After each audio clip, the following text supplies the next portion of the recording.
Wake up, gamers, because you're listening to another episode of Big Think Dimension with Noel and Bob Video Games. I can't believe Paige tore up Xbox. How could she? Chris Wolfhart. We must always blame women. And Dr. Agro. Here's how they can still win. Here on GigaBoots. I honestly expected someone to quote the Jez Corden article. Just giant, unedited. It's weird that article was just a video of like Jez Corden pantomiming fellatio for 10 minutes. Weird. That was wild. I can't believe you put that out. But more importantly, has everyone seen Hamster Chief? Excuse me, Hamster Chief? I have not seen Yes. So there's this toy line in China that's hamsters. Okay. Like plush hamsters. And they made a like an armored version of it for boys, like hamster centurions. Okay. That's a good bit. And one of them just looks like Master Chief. That's pretty fucking sick. I think it's very important that everybody knows about Hamster Chief. Man, which season of Zoids is this? The only Master Chief, good one. You mind telling me what you're doing as a hamster? Sir, squeak, squeak, squeak, squeak, squeak, squeak. Squeak, squeak, squeak. Another one of squeak. these is just the planes from X-Men. I'm not gonna lie, these kind of whip ass. Right?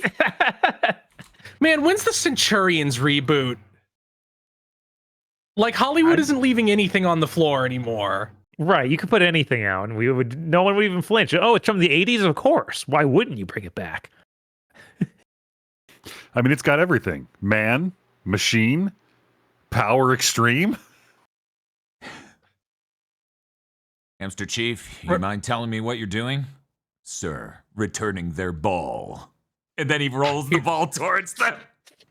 Here's a Centurions fact. Oh, good. This is a great new segment.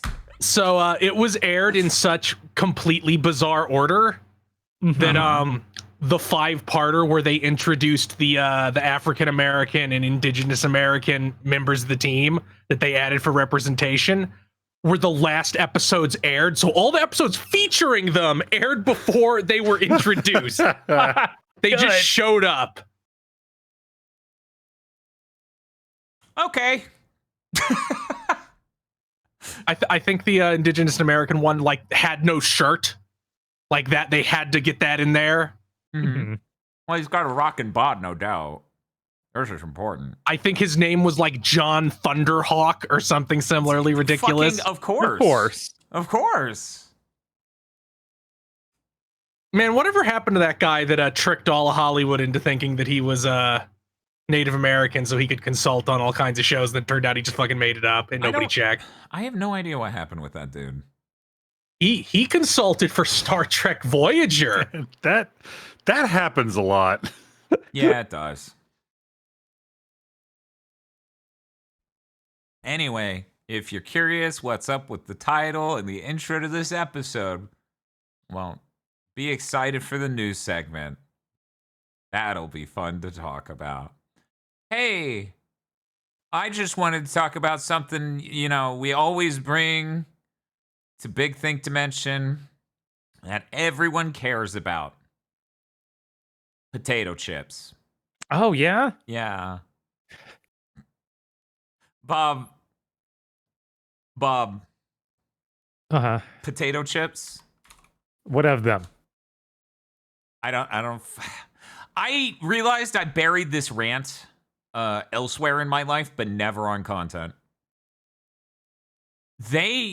My favorite potato chip in the world, and I only really thought about this again recently because someone asked me what my favorite snack was, or conversationally came up with my favorite snack was. My favorite potato chip is the Lay's Stacks salt and vinegar that they would not keep in stock for years straight. And they finally brought it back in the last 7 months, and it's fucking awful and tastes wrong. I hate the way it. It works. Why is it like this? all of American culture made a good potato chip, and this is what they do. Fuck. You got to go to Canada. Get those all dressed chips. Yeah, that'll solve it. You don't like potato chips? What if it tastes like ketchup? Hey, and 12 other things. So upsetting. Anyway, so in this post having any potato chip I like malaise, I was wandering through Costco with Bob, Spiff, and Tosh. And there was a sample station for like beef tallow kettle chips. Yeah. I was like, oh, this tastes actually pretty good. Shit. So I picked up a bag and I am enjoying those. But on our way out, and we're kind of in a hurry, like we're not even using a shopping cart. We're all just carrying it. The lady at the door is like, oh, those are pretty good. However, I'm vegetarian and didn't know I had beef tallow, and I've been fucked up since I ate them. It's like, what the fuck? She just kept going. It was so funny. She's I like, think it's really funny. Real good, though. Real good. And I'm like, yeah, they sure are real good. Glad I'm not vegetarian. When we were picking them up, the guy giving out the samples was like, yeah, they taste just like, what was it, Chick-fil-A sandwiches? Chicken? It was either Chick-fil-A or Popeyes chicken. I think it was Popeyes, yeah. And then they were right. It actually, those potato chips do taste like Popeyes chicken. Yeah. Yeah, it was delicious. Yeah, it was fucking delicious. These are good potato chips. They're not like, but the thing is, they're just plain. They are just plain potato chips. They're just salt, beef tallow flavor. Mm-hmm. That's it. But they're quite good. Bob, you said you got chips though? I did. I actually tried 2 different kinds of tortilla chips recently. Okay. I tried the Clancy brand, which is the Aldi brand of chips, I think, or they only seem to be the ones that carry it at least. I'm just imagining Clancy Brown's face on it. I've never had a tortilla chip that was like, oh, this is a white person tortilla chip. I definitely literally have. What's the deal with it? No flavor at all. Somehow it just doesn't taste like anything. But they put it into a cup shape so you can dip it. That's horrible. Yeah, no, that was really bad. That's disgusting. So then I went to Kroger and they... One second. We have someone in chat who says, that's Clancy's as a brand. I believe it. You said you went to Kroger? Yeah, Kroger, and they had their own brand of green has chili tortilla chips. Okay. And they were kettle cooked. Oh. So they taste pretty good, but oh my god, they're the hardest potato chips I've ever had, or tortilla chips I've ever had. Yeah, I'm trying to imagine how hard a kettle cooked tortilla chip would go. I assume it'd go pretty hard. It goes really hard. Honestly, too hard. I don't think I'm going to finish that bag. I need to try some when I stop by later. Sure. Because obviously we're going to go to Cookout. Obviously. It's Thursday. I've been a good girl. I get to go to Cookout. This is the I'm allowed. We finished recording Game of the Year. I deserve Cookout. Thank God. Thank God, indeed. Yeah. Yeah, Man. it won't be done for me and for Noel until Sunday or later. Uh-huh. Then it'll finally feel like relief. Right now, it's still like, ah! Yeah, no, it's for me, I no longer have the guilt and suffering of needing to keep engaging with the games from last year and sweating. So all of those dropped off, and I'm happy about that. But it is true. We have to get the intro done. You have to edit it, get it scheduled, etc., etc. It's a great episode. I don't think people will see any of that coming. Some absolutely. I don't think our list is anything like anyone's. No. There were many layers of anomalous happening. You could not expect how it went from the outset, but once you see it occur, you go, of course, there was no other way. Doctor Strange saw this top 10 and went, it's the only way it works. How fucking insane. Also, there's a weird impromptu bit that I didn't prepare a bit, but there we were. I'm not going to elaborate. There's no spoiling that. But yeah, because of Game of the Year and me focusing on that and stuff. That's it. We're finally free. But that does mean all I played from the last week was Fantasy Life I and other things that I'm not talking about. So my games I've been playing segment is fucking done. Fantasy Life I is fucking great. I became a fishing master. That game rules. But, if people want to see that, they can go follow me on NoSlam, because I'm probably going to stream it a couple more times. But I need to detox from... I thought you were free from it. I am free from needing to engage with it and sweating. Uh-huh. But I'm not just going to stop playing Fantasy Life I. I am going to stop making all of my streams on NoSlam Fantasy Life I, because, oh my god. I think I'm going to detox with a shitload of Tony Hawk Pro Skater 3 runs, resulting in my mastery. Wow, that'll be a lot. Because yeah. Didn't you say you had like 20 plus characters left to play it as? Not left. You have to do about 24 runs, I think. I've done almost all of them, but some of them didn't work out because of how Retro Achievements works. The fucking PS2 emulator booted in softcore mode because it saved a save state when I closed, and I was trying to show you that feature, and that fucked me out of a few different achievements accidentally.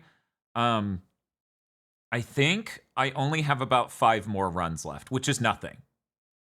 That's nothing. Yeah, no, I'm that's obscenely tiny. good at Tony Hawk Pro Skater 3 now. But yeah.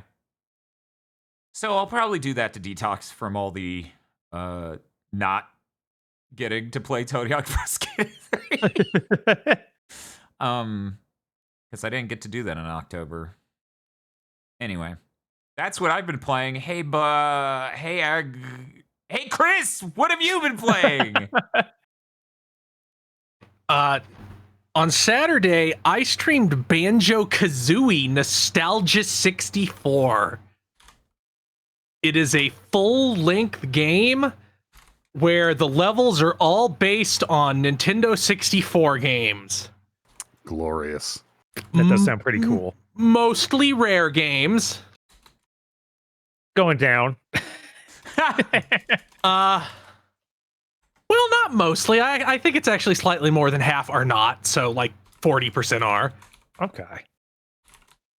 The levels are Yoshi's Story, which is a tutorial and doesn't have any collectibles. Bob-omb Battlefield. Oh, it's one level for Yoshi's Story. I assume that's the same length as the whole Yoshi's Story video game. Womp's Fortress and Jolly Roger Bay. It is very funny that since obviously they can't have like the big NPCs in those levels running around, they're all dead. Their corpses are there. Bottles killed them. Because the plot of this is that Bottles has become evil. Bottles, no! So they're all dead and have notes next to them that say Bottles was here. That's a lot. The eel in Jolly Roger Bay is just sitting dead at the bottom of the deep I can't complain. Valley. I can't complain. I honestly expected him to be like strung up like that snake Sephiroth's kills. Bottles do this? Yeah, I'm just imagining Bottles taking off his glasses and doing the eyes and hair sweep. He does that, and then the one wing comes out. He's like every cool guy ever. The genius of Bottles. Then you get Bomberman 64, which I really feel like I should play. That level was neat and had good music. Oh yeah, no, Bomberman 64 is so cozy and good, and I've never beaten it because it's hard and it demands some absolutely absurd completionist shit from you to beat it, I think. Then, that's a good game. One of the funnier levels, GoldenEye 64. I mean, GoldenEye. Sorry, which someone in chat wrote the Hogyoku, but with googly eyes. It would make some joke about how nobody knows what it actually does.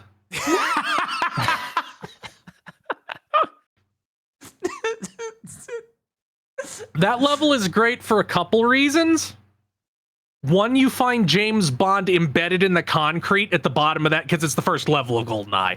You find James Bond embedded in the concrete at the bottom of the big jump. you have to do. Good. Because you have to Wonder Wing down. Because thing I didn't know about Banjo-Kazooie, Wonder Wing blocks fall damage. Huh. That's the thing that makes you invincible, right? Yeah. Yeah. Okay. I guess that makes sense, but you would just never come across There'd that. never be any reason to do that in the base game, but it signals it because there's a row of golden feathers going down. So you're like, oh, I guess that's what they want. Mhm. There's only a couple Mumbo transformations, and one of them is in this level. You turn into a kneeling statue with banjo shorts with a giant N64 Pierce Brosnan head. Yeah, I saw a clip of that. That's great. So good. Huh. It's really, really good. They even made their own version of the Mumbo turns you into a washing machine by accident joke, which is a little bit of a meme. But you turn into a Cerveza Cristal. Oh, good. Yes, I love Cerveza Cristal. That was Which almost I Like thought my a was cooler streamer or a name. single bottle. It's a bottle. Okay. It's a big bottle. You got Diddy Kong Racing, which didn't really feel especially Diddy Kong-esque. Whizpig also killed by bottles.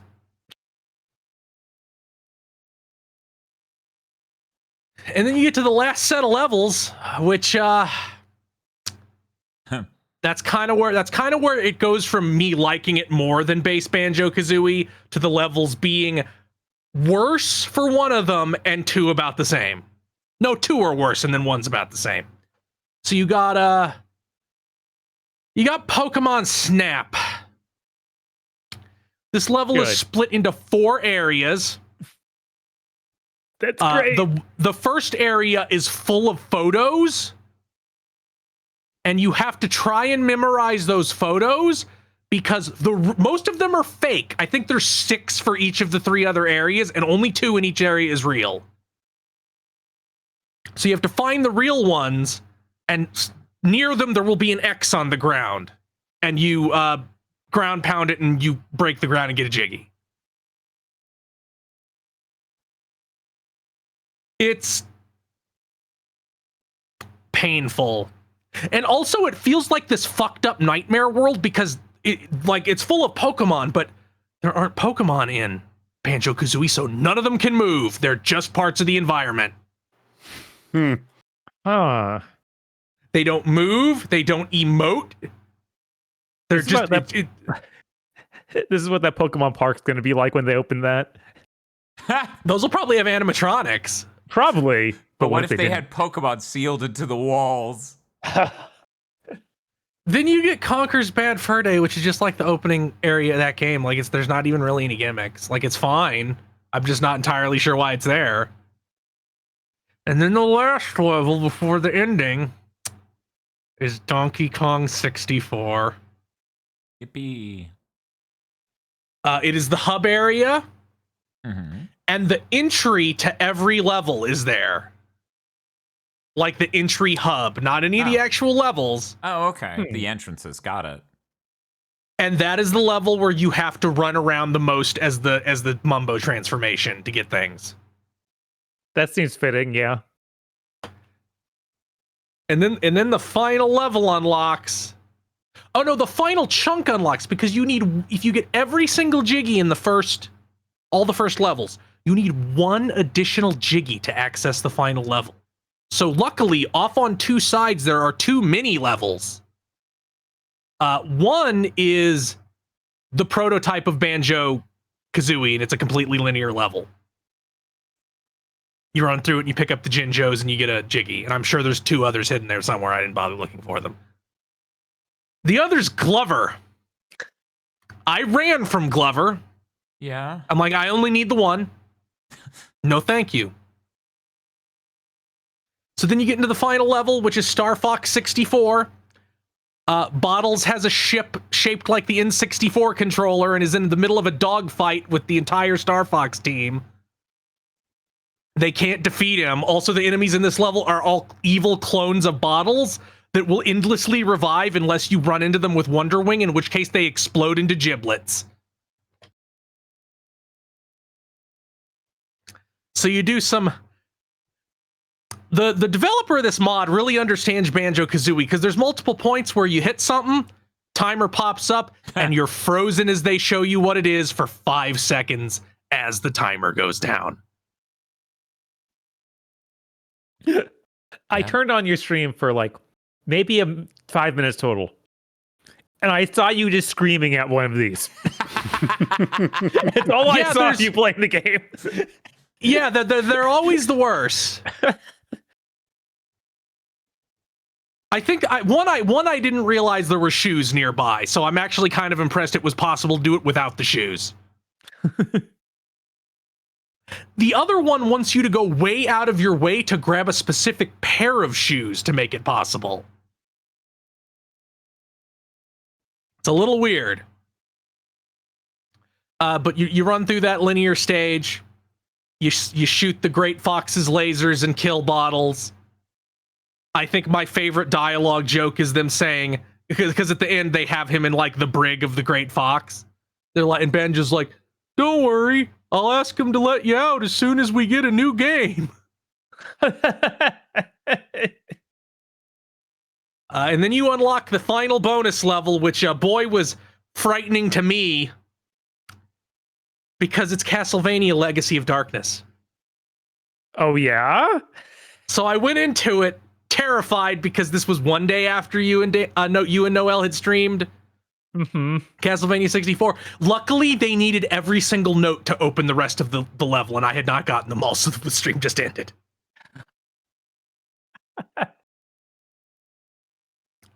I also beat Neo 3. Cool. Hey. That's a pretty great game. It also has the enhanced shrapnel bomb. Okay.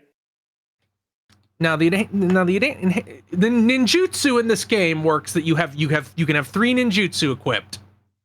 They recharge as you hit enemies at different rates, and you can have different stocks of them available. For example, a kunai you can have 8, the pinwheel shuriken you can only have 3. The enhanced shrapnel bomb you can have 1. Oh wow, I think that's the only one that has only 1. When you use the enhanced shrapnel bomb, you pull out a giant cartoon bomb and heave it. Like, imagine if you had to heave a watermelon or a bowling ball. And then it explodes into like 8 normal shrapnel bombs. What? It rips things to pieces. It's not that useful against human enemies because it kind of explodes kind of high. But in the end of the game, like, there'd be a lot of these little optional areas that would spawn an earlier boss, and I'd be like, enhanced shrapnel bomb, and 40% of their health is gone. Whoa! Yeah. Made much funnier by the one of the abilities you can get called Ninjutsu Link, which means if you kill somebody with a ninjutsu, you get it back. So you can just keep going? Yeah. This is great. Some crazy abilities in that game. I found one late game that's like, yeah, you just get 1 additional summon of your summons, and it's like, well, okay, well, I'm using both the ones that only give you 1 because they're so overpowered. So now I get 2 of each.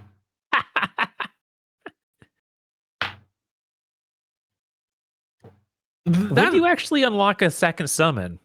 I think at the end of the Heian period. Okay. Yeah, I guess that makes sense. There are enemies in the last area that use a pistol and a sword.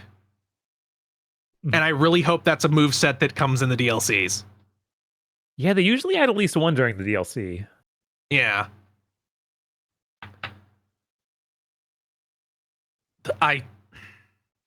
It's not romantic, but we may have a cuck of the year in Neo 3, I think. Ooh. Oh yeah, game of the year's over. Time to set up the document for the next game of the year. Yeah. Right. Yeah, that's right. Yeah. And that's all I played. My Donathon will be next weekend, Okay. not this coming one. And I'm not going to go through the goals again right now. We'll do it next week. Okay. I am going to stream something on Saturday. I don't know what. It'll be a small stream because I'm going to work over the weekend, so I can maybe take a couple days off during the Donathon to keep going. But there will definitely be some kind of retro game stream. Maybe Legend of the Mystic Ninja, because I've never actually beaten any Goemon game. Bob, you would recommend Chris starts with the Game Boy one, right? I saw that. No. Yeah, no one should ever do that. Fun fact, same dude who is fucking responsible for Dracula XX on the Super Famicom and Castlevania Legend. This is all the same criminal.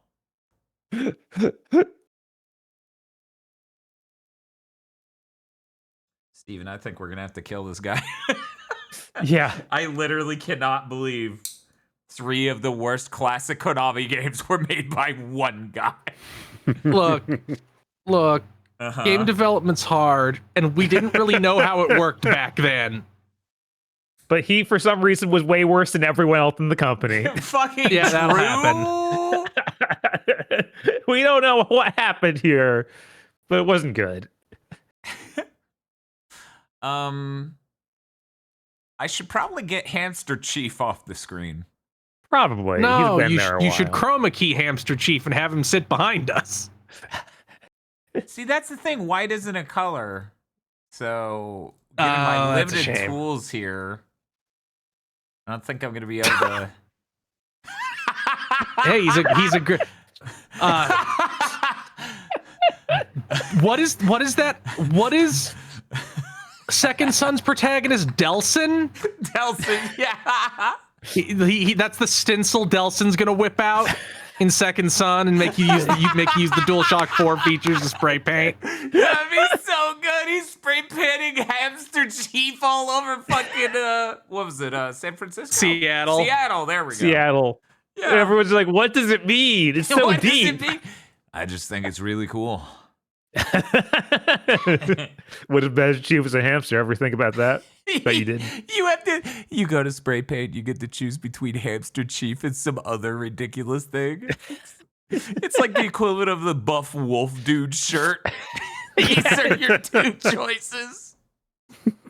Delson loves being strong. He loves being strong. Oh, man. Don't worry, I'm sure it'll work perfectly when I select the color white and say, please remove this. Yeah, it removed it. Yeah, I was like, oh, it's gone. Don't I guess worry. that- Aggro provided us a solution. Oh, no. I'm scared. No, it's a actual solution. Unless there's some I just horrible cut it out trap of my there I phone. can't perceive. You see how you trained me, Aggro? right? This is on you. What the fuck? I don't know, Aggro. Mine has soul. Mine clearly has Reishi.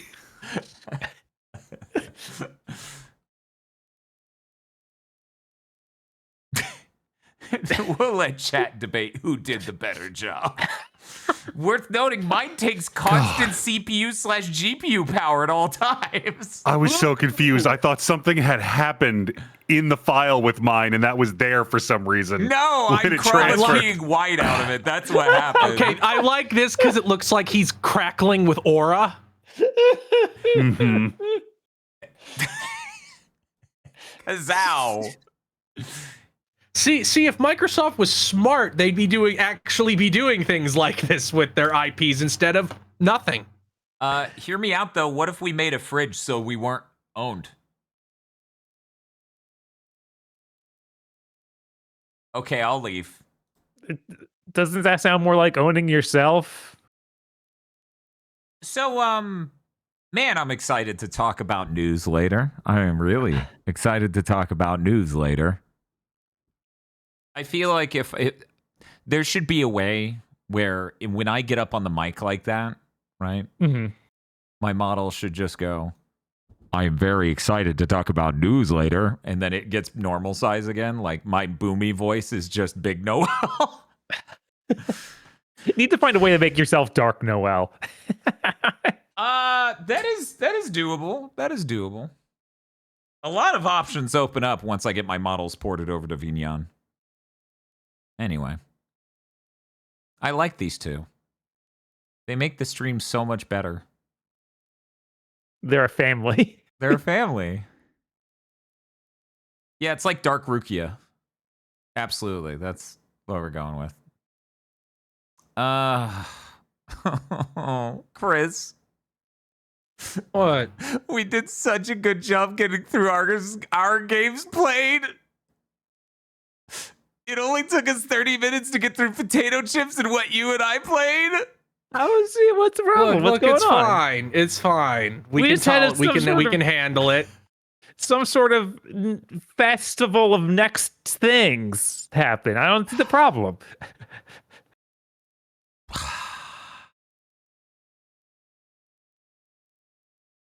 Bob, Yeah, what's up? what did you play as a part of Steam Next Fest? I did my demo roundup. Oh, Bob Video Cool. Games Demo Roundup. Whoop, whoop. Yeehaw! I think this will be great fun. First up, I played Wild Blue Skies. What was that like? That was like Star Fox 64. Oh, Job done. sounds pretty I good. clapped when it was like Star Fox 64. You know that part where they're a new generation of an old fighter pilot team? Yeah, that's there. Okay. They're all furries, yeah. Yeah. You open the stage with the call with Yeah. your general. Yeah, Yeah. you get there. There's Cool. banter mid level with your Okay. teammates, and one's Yeah. attacked, and you have to save him. Yeah, that's in there. Okay. It was basically level 1 of Star Fox 64. Okay, cool. Good job. You did it. But unfortunately, they balanced it wrong, so your main shot kind of feels terrible, and you have to use charge shot all the time. And charge shot's a separate button from regular shooting, which just confused me. Why would you do that? I don't know. It's a Maybe charge there's shot. a mechanic they didn't introduce. Huh. Weird. I hope they rebalance this, because it is like you get to the boss and he takes like 300 shots of the normal shot. I'm like, guys, this is just made wrong, and obviously. Also, it does not have all range mode in this demo, and that's a problem. They need to fix that. Oh, I yeah? need to be literally Star Fox 64, not any of this almost. Not mostly Star Fox 64, you fuckers. I look forward to your giant Andros head with hands floating in front of it. Mm-hmm. Yeah, you at the end of the first level, you fight a dude who I swear it's probably the voice actor for Zem. It's probably just his voice actor. It's some animal person in a giant octopus mech. Okay, that's cool. Yeah, it's pretty cool. I also tried, unless we want to switch off between me and that Aggro. was Wild Blue Skies. That was Wild Blue Skies. We have to say it at the end. Absolutely. Let's go to Aggro for one. Aggro. Well, the first one I wanted to play was 1348 Ex Voto. Oh, Which is- I downloaded this but didn't play it. Yeah, I downloaded this but didn't play it. I tried to boot it 3 times and it would boot, and then I would hit new game and it would crash. Oh. Cool. So that's my experience playing that. What else you got, Bob? We now I go to played Bob Dark- for something else. Dark Haven, which we talked about actually not too long ago. This is a new game from the developers of Diablo 1, 2, and Hellgate London, which they probably don't want me putting that all in one together. They probably That's just what they're want doing. Diablo. But The yeah, we will never forget Hellgate London. the Kickstarter is up now. This is a Diablo-like game. But you can fully rotate the camera. Crazy. And they have I don't know about that. That sounds different.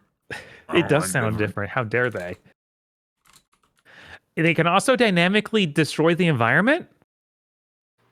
So you'll have stuff happen like a sinkhole will pop up and monsters will come out, or sometimes a dungeon will appear there, which dungeon is really just a cave, but whatever, it's labeled a dungeon. There's some hilarious quality voice acting, which I appreciate. You can tell someone like, honestly, I forget what they say in this, but I assume it's what Rakanishu was based on. It's something simple like, I'm going to eat you, but it's said in a very Rakanishu-like way. Okay, cool, good. And you can also deform the environment yourself using spells. So sometimes in the cave, they'll be like, oh, on the map for the cave, you can see there's something behind a wall. And you can just blow any wall up by shooting it with magic. It's like, this is kind of neat. There's also a jump button, which is very strange in Diablo. They only have one character in it so far. And I don't know how much there's going to be customization wise. It's pretty rude of me to show this picture of all of them, but I just looked at it and went, wow, it looks like Bloodstained Ritual of the Night. Yeah, having a lava that you can't figure out how to do lighting right on kind of makes it look like Bloodstained, doesn't it? It's got bloom, and it affected the color of the lighting everywhere, so it looks good artistically. Yeah, man, I'm getting so tired of how many times I've seen that exact situation pop up and stuff. Like, you know, there are people like, look, it looks so much more realistic in this Unreal Engine 5 with the ray tracing turned on mode. And I'm like, the whole screen's the same color. It looks like shit. Right. But it's realistic. If you have an eye condition, maybe. Yeah, it seems neat. I assume it's very early on. Like, very early. But I could see it developing into something neat. I don't know. This is one of those wait and see. I guess they also apparently worked on Torchlight 1 and 2 as well. So that they do have a lot of experience making this exact game. And this time they are going for a more typical Diablo art style than they were with Torchlight.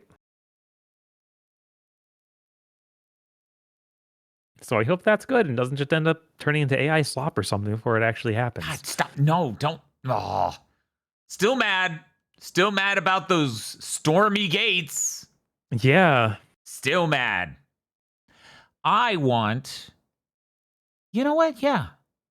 Yeah, that'll make me feel better. I should go back using the power of a machine learning model, scrape every podcast we've ever done and search for specific games and be like, hey, timestamp every time I ever had to talk about Stormgate. And I'll just do a me reacting to me for all those years. Do this for Xbox now. Oh, no. Do this for Fable. Phil. Do this for Fable. And this is just my entire channel. Jim Ryan. Jim Ryan. This is the entire channel. It's just really long videos like that where it cuts back to me and I'm fucking pissed. It would be cathartic. Anyways, that's Dark Haven. Yes. Hopefully not going to end up going down the same path as Stormgate. I wonder if their Kickstarter is doing okay. Last I saw, it had stalled like halfway to their goal. Oh, that's unfortunate. You know what else had a Kickstarter? What's that? Stormgate. No! Yeah, they're still sitting around halfway to the goal. What MCU guy are they going to get for this? Shang-Chi's taken. We got to go get someone else. I don't think there's a lower tier guy you can get from the MCU than Shang-Chi. I bet there is. One moment, I'm thinking. I actually don't know if this is the case. You know how Doctor Strange has his friend who's a monk? Yeah. Mm-hmm. You think way, that actor's... way better character, way more exciting yes. than Shang-Chi. One, he's an actor, and I like his performances. Two, he's an important, noteworthy ones. Mm-hmm. Yeah, he's actually a good bit of the MCU. Wong is great. Yeah, Wong is great. I'm just sitting here and I'm like, as an actor, though, does that get ring higher than Shang-Chi? Right? I think so. I think to get someone lower, you probably have to go to Spider-Man's friends. Like, and not the main ones. At least none of them have weird Reddit posts about being an incel. We fucked up. We just ended up working our way around to a normal hire, and our celebrity's Hannibal Buress. I can't wait for the second Shang-Chi movie, Shang-Chi and the Rights of Men. Oh my god, that'd be awesome though. Hannibal's like, what am I doing? What the fuck's going on? Oh man. But that's all I have to say about Dark Haven. Okay, then it's Aggro's turn again. Aggro, did you get a game to work? I did. Okay, this one Wow. isn't strictly speaking Next Fest, but I forgot to talk about it last week and I feel so bad. I finally actually downloaded the Neuron Activation demo. Oh, okay. That maybe some pod lords have been excited about getting played for a long time. It's okay. They're very excited for DD2. The second D is daggers. I don't remember what the first is. Hope they remind me again in the Podlord segment. I threw a picture of it up in Discord, and this image is the simplest this game gets. Basically, it will throw you a console with a bunch of different widgets on it, all buttons and sliders and stuff, that you have to activate as fast as possible. And sometimes it's just a button you click. And sometimes it's a button you click and hold while it fills up a bar. And sometimes it's a little animated animal you have to pet by swinging your mouse back and forth. Or like the big one in the middle, you click on one of those bubbles and then you can drag the mouse over the rest of the bubbles. Or like the squares on top, you have to slide your mouse over them in any direction 3 or 4 times. Or the one in the center bottom, which is optional, but if you hover your mouse over it, it starts pulsing from the outside in, and you have to time 3 clicks to get extra score. And again, that is the simplest those things get. Then they start mixing in things you right-click and hold while it fills up, but you can go left-click other stuff while you're doing it. And the point is to, as fast as you can, look at the board, plan your route, optimize your most efficient path, and execute it. And it does this over and over and over again, and then there's a boss fight. What do you mean there's a boss fight? So, much like puzzle games, this game has there's something sinister going on, and you're being tested. Oh. And then you basically have to fight another dude who's sending like waves of energy across the screen or popping up red circles that will blow up. And if your cursor gets caught by any of that, you lose 1 health. And you have to complete 3 of these boards before you get hit 3 times. It would be an incredibly stress-inducing game if it wasn't also basically a fidget spinner. Right? Right. It is a stripped down, focused experience. It's real good. Does it get you real high? Does it push the brain chemicals? It's weird. Like I said, it pushes. You get brain chemicals, but they don't do anything because they cancel out. Because it's very satisfying and relaxing, and also My incredibly God. stressful and focus inducing. This is just something you hand your child in the back seat to keep them busy on a long trip. Oh my God. But like when you nail a board and you get all the bonuses, like, yeah, here's the bonus for doing the extra thing, and here's the bonus for never missing a click, and here's the bonus for doing 3 things at once. And like, yes, I'm so smart and good at clicking on things. Is this what people who are good at FPS games on PC feel like? Yes, that is exactly how they feel.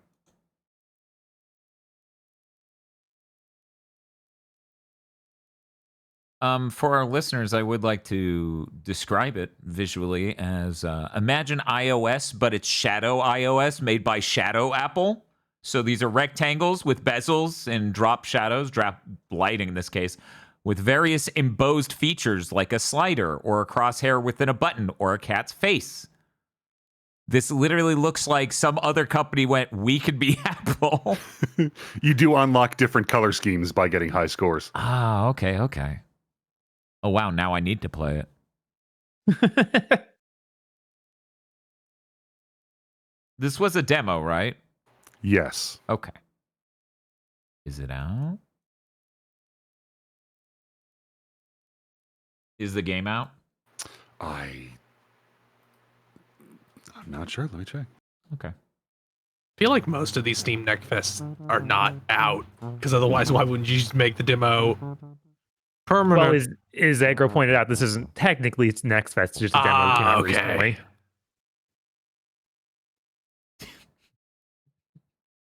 Welcome back, Hamster Chief. Hamster Chief? No, it just says 2026. Okay. Hamster Chief's killing me. I want one of these now. I just a zoomed in shot of the Hamster Chief and it going da da da bum bum would kill me. That's when we finally get our rail set up for the camera, Bob, so we can take it along a track and do tracking shots.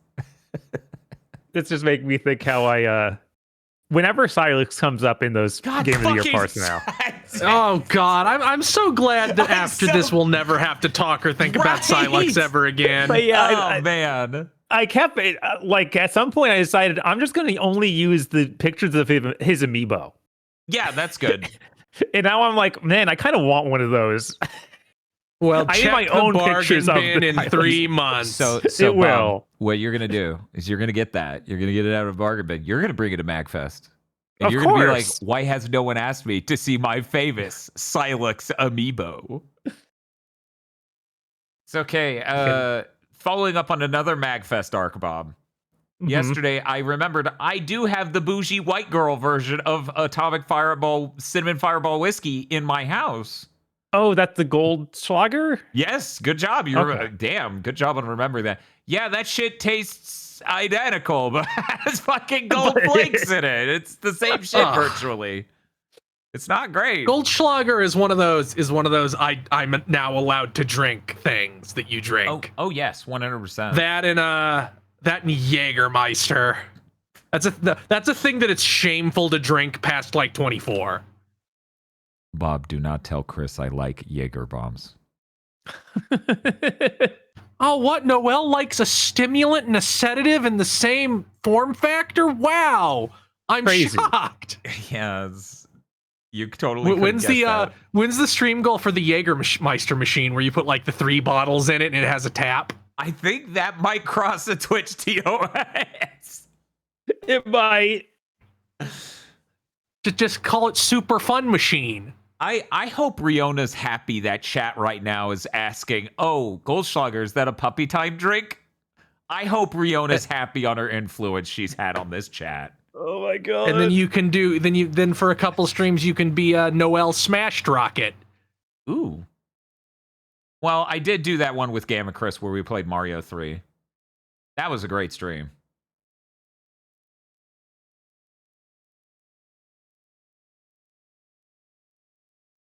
What are we talking about?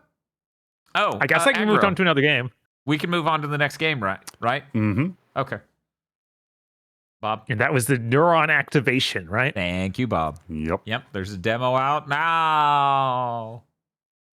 The next one I played was Ruin Beast City. Ruin Beast City! This game. That's the fakest sounding name for a game we've Yeah. ever said on this podcast history. I had to read through it a couple times. Like, did I write that down wrong? That sounds wrong. I'm looking it up. It really, really, really, really, really wants to be Killer 7. Really? Yup. Yeah, like that's its entire visual influence. I pulled it up. I'm like, no, this isn't trying to be Enoch. What is this? God, could you That's imagine some other wild. game trying to be that? Even that, it starts to become really apparent just from the logo here. Yeah, no, it's everywhere. Wow. Weirdly, the combat, instead of being anything like Killer 7, Mm-hmm. wants to be Sekiro, but has like literally $2. Cash.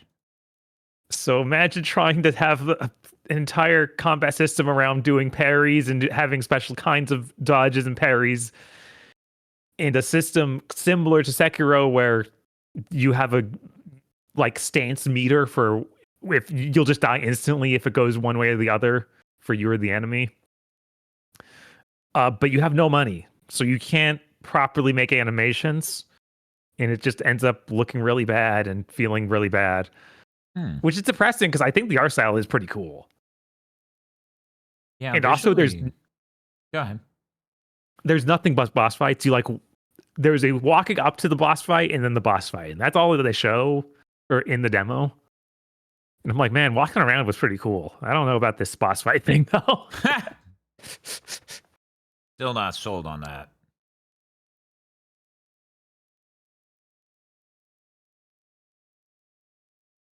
The demo doesn't have anything like what you're showing right here. I've never seen this kind of boss. Really?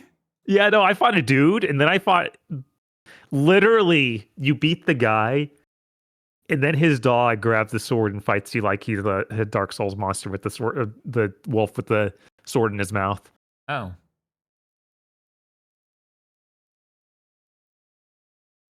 Which I think I took a picture of one of those things because the wolf looks really funny. Like it just looks so goofy.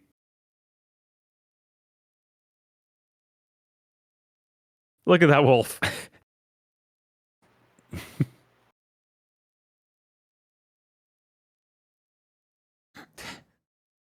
There are two wolves inside you. They're sharing about 80 polygons. Right? One of That's them a is from great Castlevania wolf. 64. There are few things more beautiful than any form of low poly dog. Yes. Let's see. There we go. Oop. You can hang out. Sure. But that was Ruin Beast City. And I really don't have anything else to say about it. Okay. Aggro, did you play another game? I played the demo for The Mermaid Mask. Nice. This is another one I wanted to get to. Yes.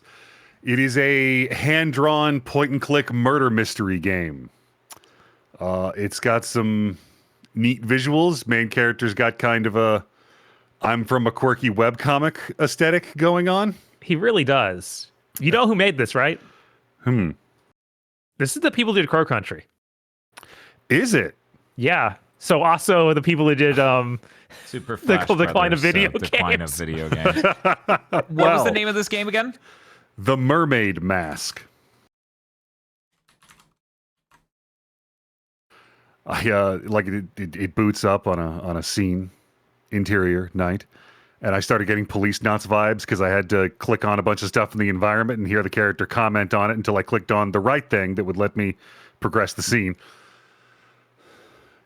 Let me click through a few screens, go on a submarine to solve the murder of its captain, and then at the end of poking around the ship, which it restricted me to like 2 rooms for the demo, it threw up a screen where it's like it put up a bunch of nouns from everything you looked at, like the captain and this guy and the knife and the cauldron, and it was like blank, and then you have a selection wheel of verbs like unlocked or hid in or stabbed or da-da-da blank, so he could blank da-da. You basically had to fill in the blank with nouns from stuff you'd encountered and verbs from things you'd figured out.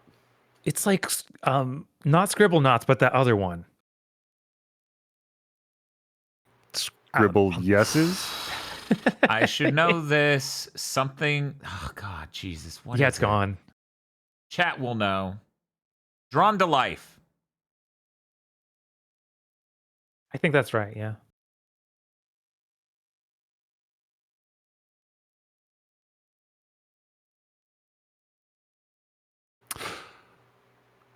But here, I threw another picture of it up in Discord.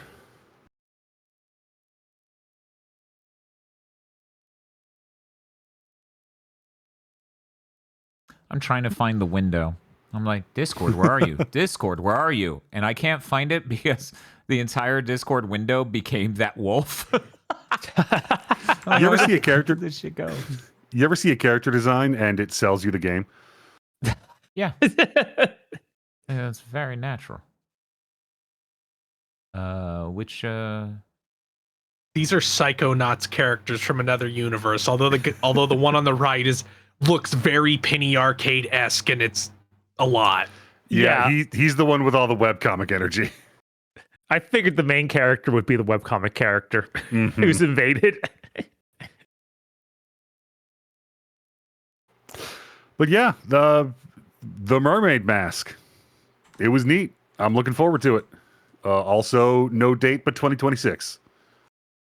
This might be a good year for video games. It might be a good year for video games. For a Like country guys individually, releasing not as a another game. whole. Sorry, what? I said like individually, not as a whole.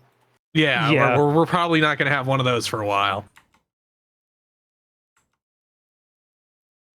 They're adding retro achievement support to the Wii. It's a good year for video games. Jesus Christ, Bob, what else did you play? I tried out Clockwork Ambrosia, Ooh. which is another game that sounds like I'm making the name up, right? I feel like this is just an aggro trap for a name. This is a gun-based Metroidvania with pixel art. Oh my God. Sorry, I just googled the title and I'm looking at a girl wearing goggles on her head with a 6-shooter in one hand and a ray blaster in the other, and I'm going to Steam. This game is neat because it starts out with you crash landing on like a BioShock style city in the sky. BioShock. Okay. Yeah, BioShock. Okay. And you play a little bit up there, but then you almost immediately fall to the ground and go to a generic forest and cave. I'm like, Hell what no. do you mean?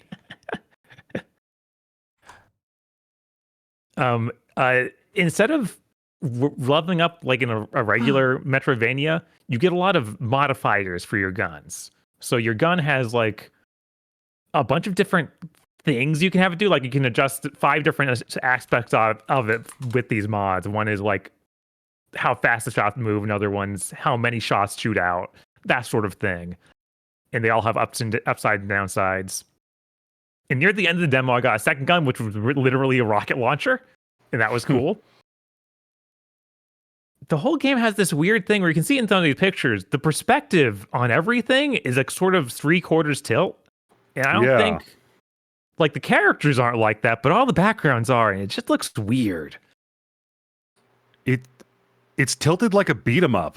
Yeah, but you can't like go back and forth in the background at all. Yeah. That's interesting. And yeah, I really here- like the art style there. here's something, keep an eye out for when you hear, or keep an ear out for when I say this again.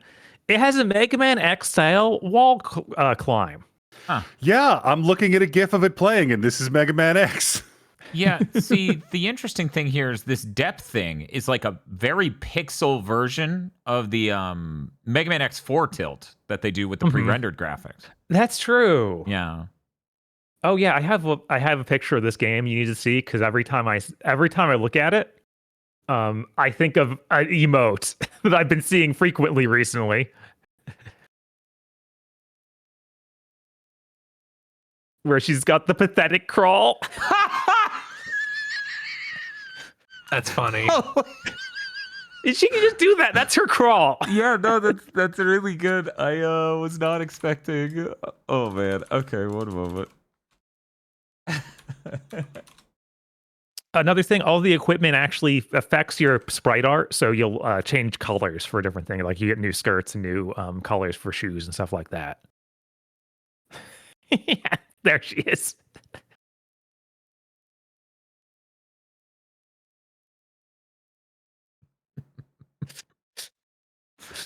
Beautiful.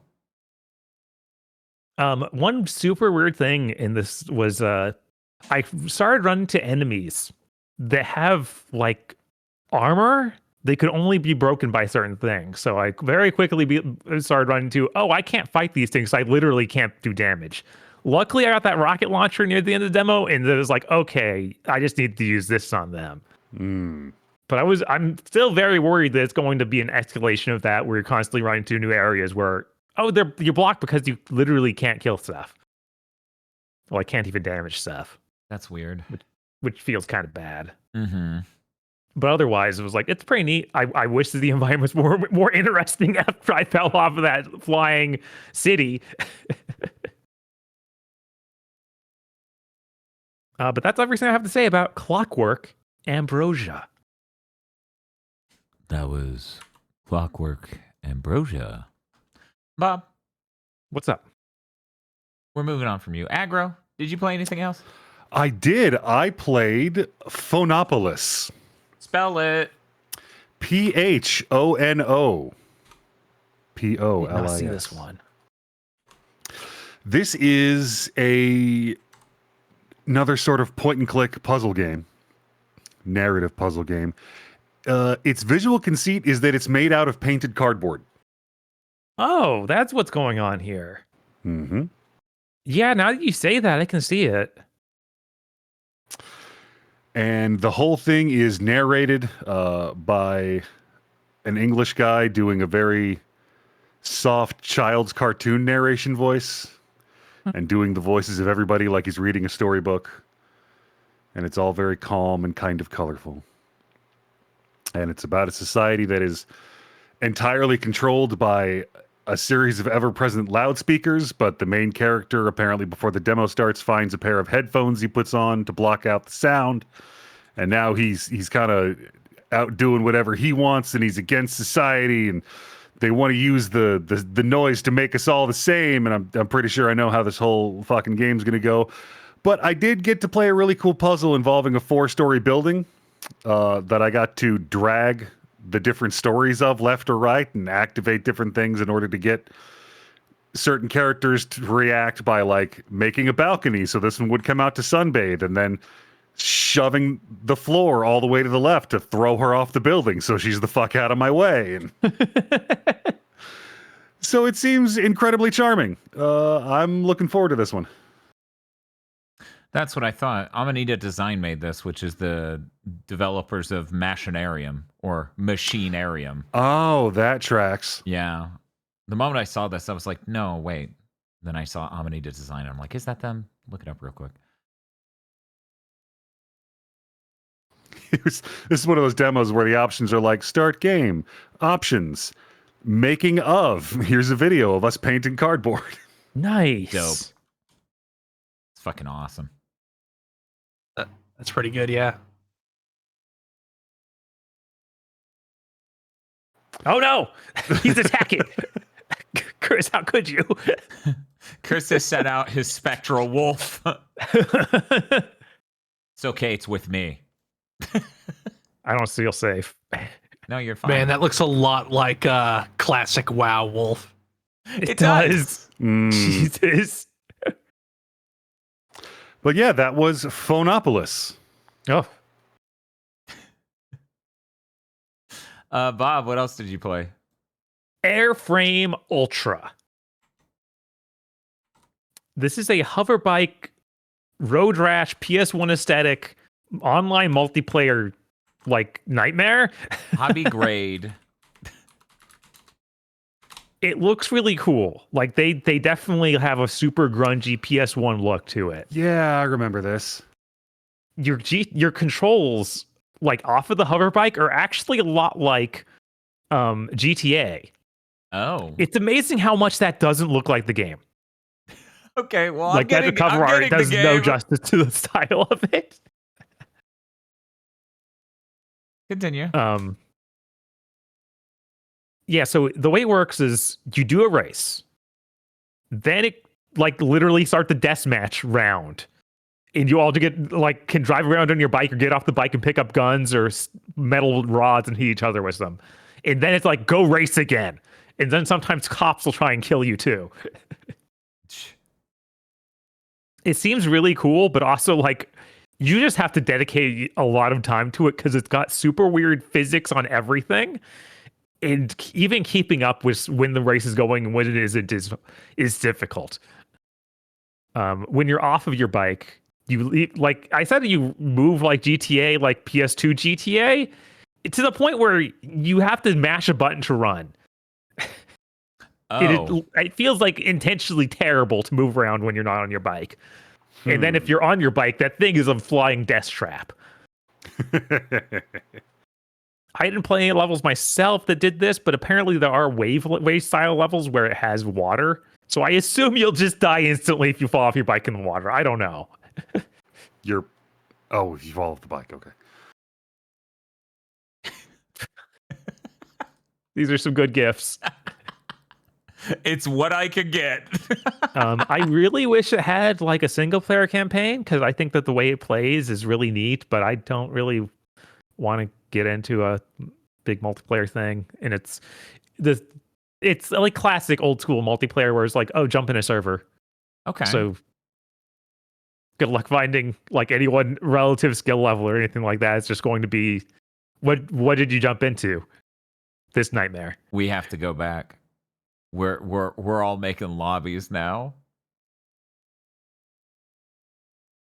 I bet that's everything I have to say about Airframe Ultra. This looks cool as hell. Seems cool.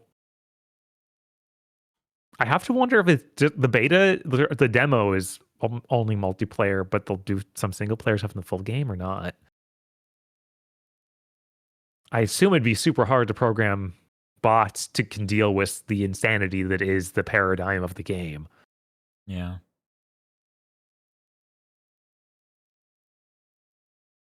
Hey, Aggro. Hey. Did you play anything else? I played Replaced. Oh my god.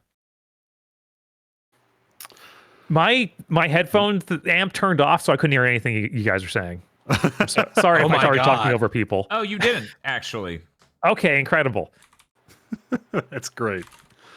So I played Replaced. Oh yeah, this thing. We've been seeing it for a while. Actually, wait, Yeah. before we move on, Bob, you What's heard up? me say we have to go back to lobbies, right? No. Okay, so that would be one of the, like, I started talking about stuff like that, but we didn't talk over each other. It just seemed like you wanted to move on. Oh, okay. Anyways, Replace. Tell me about Replace. Replaced is a pixel art HD 2D side scroller. Looks like pretty dark sci-fi. I didn't really run into many puzzles, but I did do a little combat. And here's the interesting thing. The combat is Spider-Man combat, but in 2D. What? So- I didn't even know this game would have combat. I'm kind of disappointed that it does. You've I'm got pretty- a gun that turns into a baton. Huh. That's really cool. I'm down. I like that like Jinro Nazi cop. Yeah, we saw this a while ago, and then I remember Mm-hmm. it had like to go under the radar for some reason. I don't remember what exactly there was, but there's some weird thing with the creator. Yeah, wasn't the creator literally having to apologize halfway to the Summer of Gaming for shit they said? Yeah, I think so, but I can't remember what they said. Mm. Yeah, it's been like 2 2 or 3 years. It's I been a think long it's time. 3. Yeah. Well, barring potentially horrific revelations about the creator. So, like, it's literally like Spider-Man combat where, you know, you're holding a direction and you're hitting the attack button to attack guys with your baton, and you hit them with the baton enough, it charges up your gun meter, and you can do either like a shot, which is a shit ton of damage, or if they're low enough health, you'll do this camera zoom in animated finisher shot where basically you just throw them to the ground and execute them. And like they're going to swing at you, so they pop up with this little, you know, like 3-bar anime thing above their head that goes from white to yellow to red, or somebody's in the back going to shoot at you, so there's like a white line from them to you, and you can dodge, roll out of it. It's just Spider-Man combat in 2D. But That's really it's- funny. It's animated well and it feels really good, so you know, cool. Okay, that game of the me and Noel were talking about apparently is The Last Night, which looks very similar, but is not the same game. That is exactly Ah. what's up.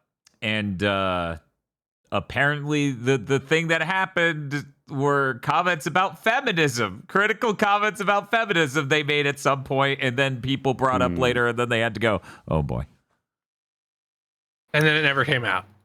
Yeah, that's Yeah. what it sounds like. A lot of people in chat are saying, and jack shit all has happened.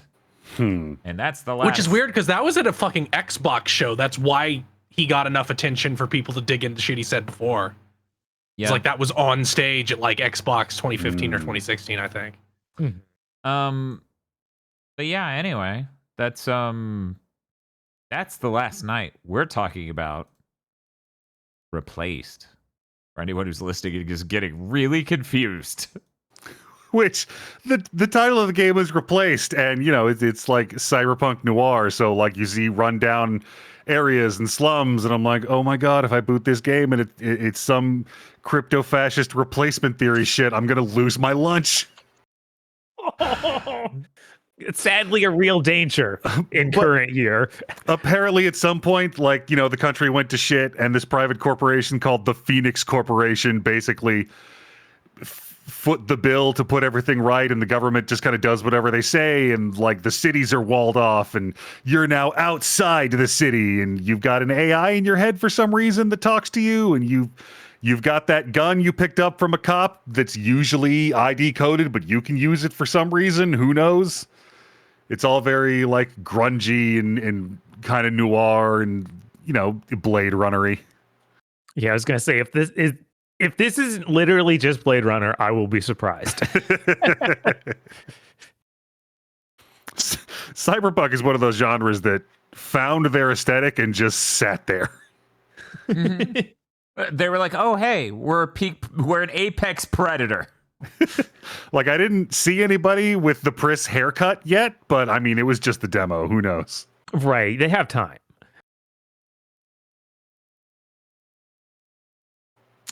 But yeah, that was Return. Yet another banger from my delve into the Steam Next Fest. What's going on? This is way better than average. Yeah, no, I think this Next Fest had a lot of cool stuff. Bob, did you play anything else? Yes, of course. Always. Sorry. Yes, always. Armatus, which is Armatus. Okay. Armatus. So this is a roguelike choose 3 game set in Hellgate Paris, basically. God. Wait, that's... Sorry, you play as a Nightman and it's a ruined version of Paris with portals to hell. What else do I call it? 1 second, I'm changing our name tags on the stream. No.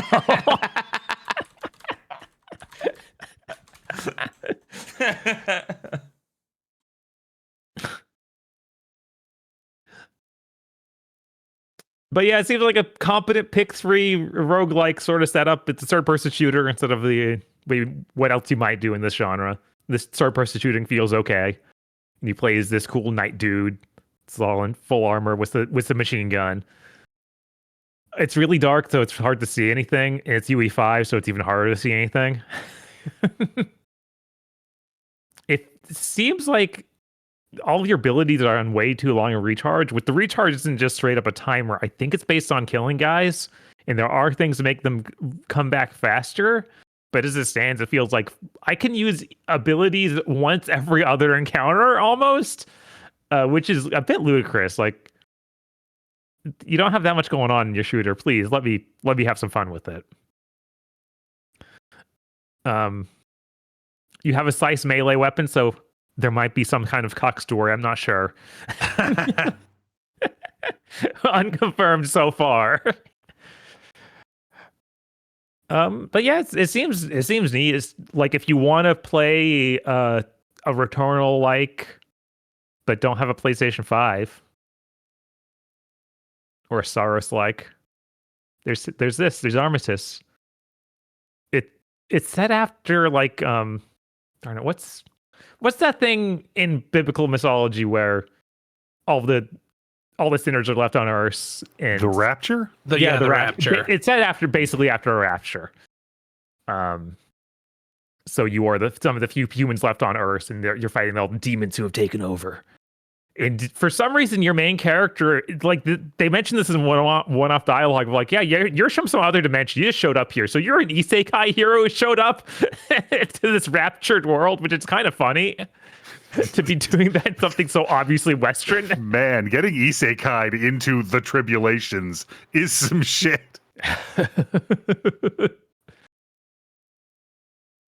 But that's all I really have to say about Armistice. It's kind of fun. I don't think it's full price, so maybe give it a shot. Check out.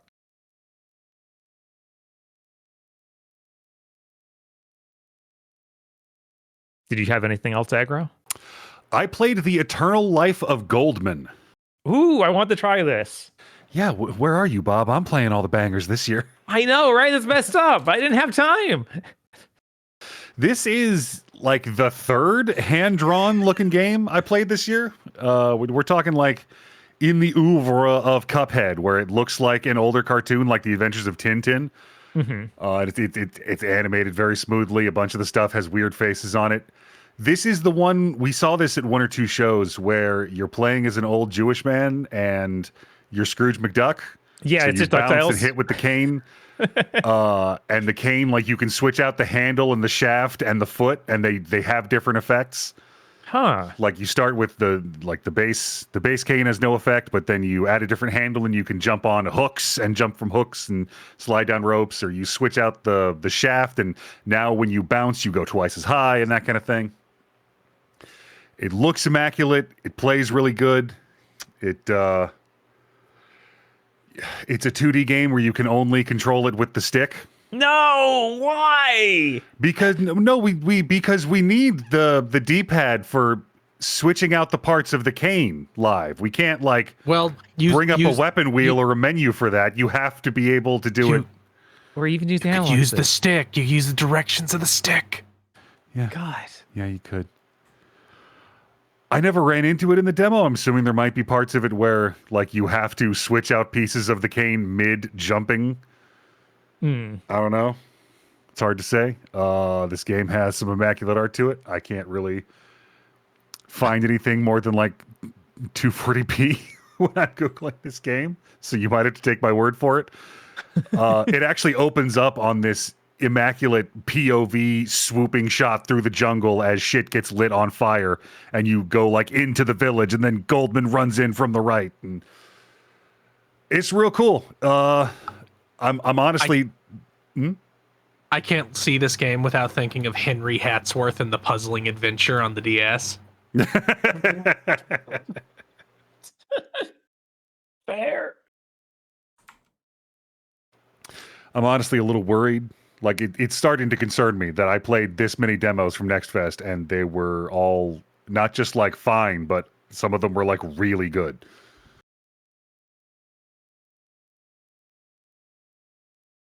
There also appears to be a telling a story to a sick kid framing device that I don't quite understand yet in this game.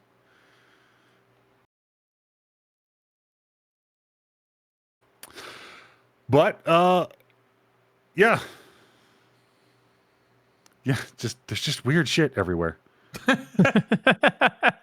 Yeah, that's our stream aggro. Have you not noticed how the hosts look nowadays? And every time you die, this enormous dark giant comes up and like closes the curtains on the screen to reset you. Huh. So That's cool. It seems like it seems like we're setting up this is an old man who's been an adventurer his whole life, and he's got some tricks up his sleeve and might be immortal, possibly due to like a reward for something or some dark pact with a thing.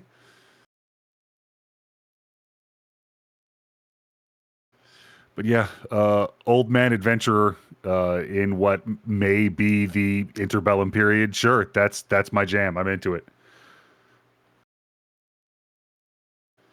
And that was The Eternal Life of Goldman. Bob, what do you got? Step to it. What do you think? I'm sorry. I'm moving on to what was probably the worst game I played. Oh, boy. Oh my god. I know. I'm sorry. I have to be a downer here. Oasis. It's away and then SIS. Oh no! Please tell me So- I haven't already guessed what this game is about. Is this game secretly a Lifetime movie? No. It's actually not what you would expect from any of that. Yeah, Okay. it looks neat. I'm interested to see how bad they screwed it up. So it's kind of trying to be a gauntlet like where it's a 4-player online brawler. And I was excited because the dude, like the interviews I saw back when they first announced this game were like, oh man, I don't think games use physics enough. We're going to use physics and it's going to be incredible. Oh, this. it's Gang just- Beasts. Yes, it just means he played Gang Beasts and was like, I want to make Gang Beasts. This is like the skating one, right? You can slide. And that works kind of like a skating thing where you slide down ramps and run into enemies. But that's the only idea they had. Oh, So you slide down a ramp and you hit an enemy and it knocks him back a little bit. And you can swing your sword, but it feels terrible to swing your sword because it's like Gang Beasts. And it hardly does any damage anyway. Man, my excitement was so high and then so low. Mm-hmm. This mostly just made me think, man, did Overgrowth ever come out? And yes, it did. It did. Was that one? Overgrowth. That's the one that a furry spent like a decade making, where it had like realistic physics-based combat as a rabbit man. So you'd see like Oh. videos of somebody getting high kicked and like bouncing across the environment.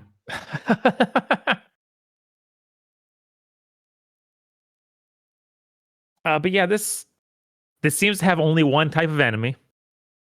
You fight those little goblin things like you see in this image right now. And I just kept going to room after room of fighting the same goblins. And once in a while there would be like, oh, here's a pool of water. If you knock the goblin in and they die. Like, okay, I don't really have good like abilities to knock them in. I just have this slide. I don't have any good control mechanisms for this, so it's kind of just okay, just keep doing that, and I control myself in pretty easily when I slide towards the water. The only time it started making any sense is when I got to the boss fight, and it's a big version of this same guy. But you're in a Beyblade arena, like it's just a bowl that you can slide around in, and that was funny. But yeah, I don't know. It is not good. Yeah, oh, right. And also, it looks like there's going to be some horrible gear system to grind. So if you're into that. I don't think anyone actually is. Yeah, no thanks. I don't. But that's everything about Oasis, which I don't know why it's called that. Because it's an original name. And it sounds like a word that everyone kind of knows. So It does, but it's not spelled different. It's not set in like a desert. It's not like you're in an oasis or anything. It's just called that. Or maybe it's away, sis. My new video game, back off, baby.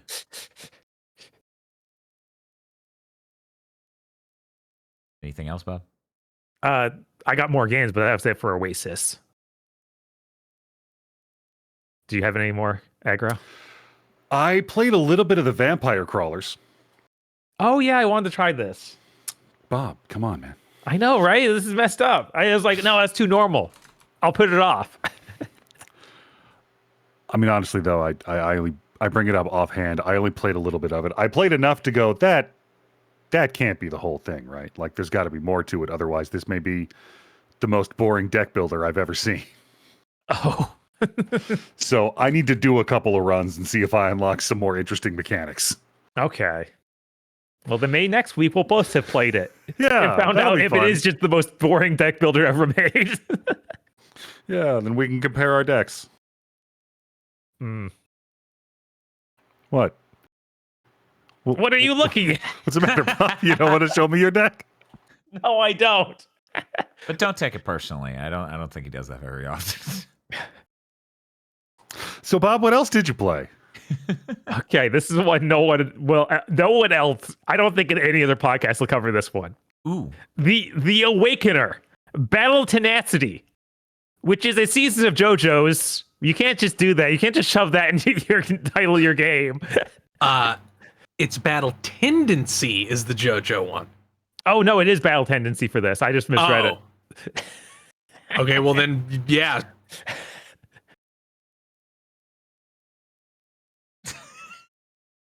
You can't just take that. Right? So this is a Dynasty Warriors where you fight goblins. It's got generic fantasy settings, but you just fight hordes of goblins. You play as like a anime Lady Knight. I say anime, but it's also like overly realistic looking. Yeah, like she's just an elf. She's just an elf. There appear to be other characters. In the demo, you get one other character, but you started out was the elf lady. One of these might be the Monkey King? Probably. I think this is Chinese, but it might be Korean.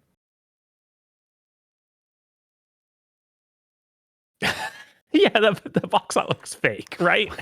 Why do I feel like I'm under fucking attack? That's Right. literally what I Yeah. was gonna say. What the fuck? Man, that is some Square Enix spin-off game font.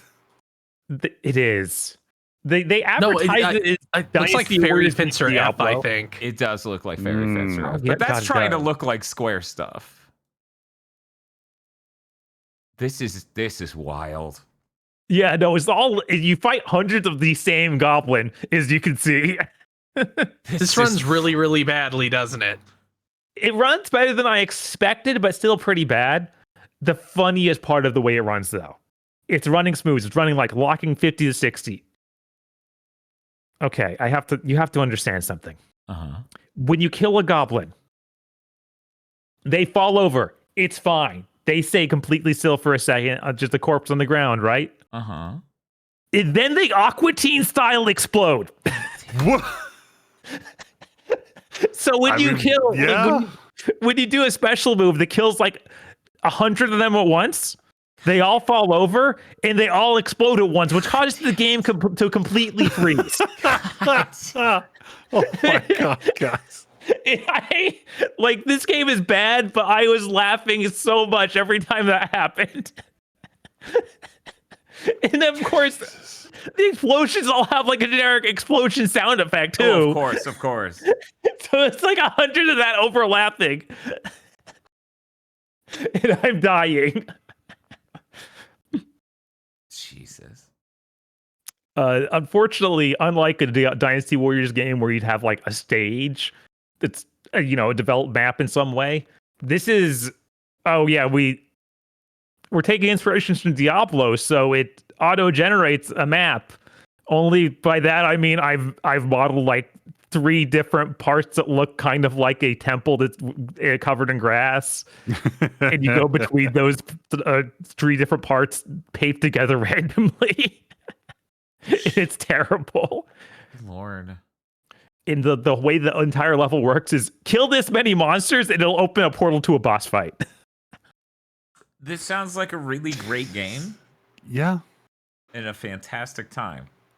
I just keep looking at it thinking, do enough people, will enough people play this game, and do enough people still think about Goblin Slayer for the world's most called for mod to be made? Jesus. I still think about Goblin Slayer sometimes. I've been forced to think about Goblin Slayer because the Anki deck for Japanese I'm using is using clips from Goblin Slayer once in a while. That's really funny. Bob, Now that's some luckily, useful conversation for you. luckily, Bob, I have found a GIF of this game running, okay? Okay. I don't think it's the same game. I Googled the words.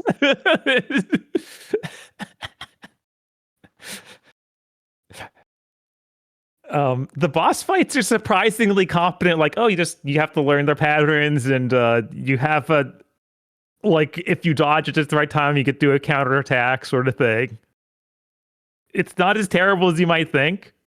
And then equipment drops gives you. I hadn't seen this in a 3D action game like this. You get literally like in a flying shooter, you get the options to fly around you. Mm-hmm. You get that in this. Hell So yeah. you just have a little energy spark next to you shooting fireballs. I thought that was really funny. But that's all I got to say about The Awakener. Battle Tendency. Wow. A real game for a real video game. That I showed a real GIF of. Yes. Yes. What else, Bob? Agra, did you have anything? I do. Oh my God. After all this time, it's finally here. Yeah. I got to play the demo for Esoteric Ebb. That Disco Elysium, but you're a D&D cleric game that kept showing up at shows for a couple years. Oh. Huh. Oh I shit, saw that this- comes out next Tuesday. Yeah. I stopped playing this demo after 10 minutes because I'm going to buy this game. Wow, this is really direct. You should endeavor to be a little less direct than this, guys. No, like you wake up and all of the D&D stats are yelling at you because they're associated with political parties in the city. What the fuck? I mean, that is very directly how Disco Elysium works. Intelligence specifically, its thing is that in the upcoming election, everyone should vote for you. It is your responsibility as the smartest to be the mightiest and to rule those lesser than you. But you're a cleric. Technically, yes. But when the opening disembodied voice asks you about your class, if you pass the intelligence check, you can respond, I am a goddamn wizard. That's funny. That's Like, actually really good. I might have to end up getting this as well. It's like every time a dialogue thing ticks up, whichever stat it has relevant things to say, you do a roll. And what they say depends on whether or not you pass the DC. So it's like, what do you think about that? In Constitution, DC 4 failed. I don't know, man. Look, I'm looking forward to this game's equivalent of, are women bourgeois? Or say one of these fascist or communist things or fuck off.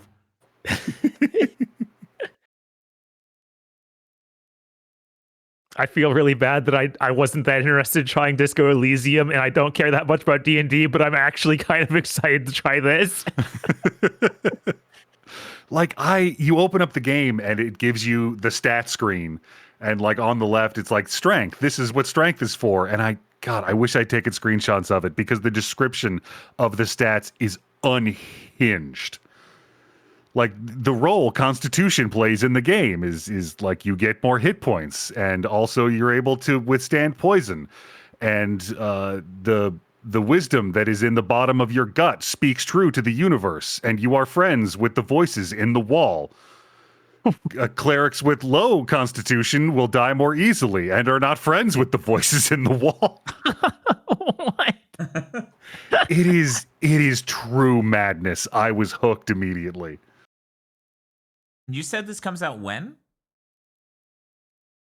Tuesday. Jesus. All right. This might be a good year for video games. It's gonna be a crazy year. Yeah, they added retro achievements to the Wii. Like Jesus. I'm looking forward to trying to get them in Punch Out Wii. Yeah, that's showing up on day one, and so is the Mario Galaxy subset for picking up every coin in every level. Oh my god. Like I downloaded a bunch of random stuff off the front page of Next Fest, and there's like 5 games here in mid-range. I'm like, I fucking need these games. These are great.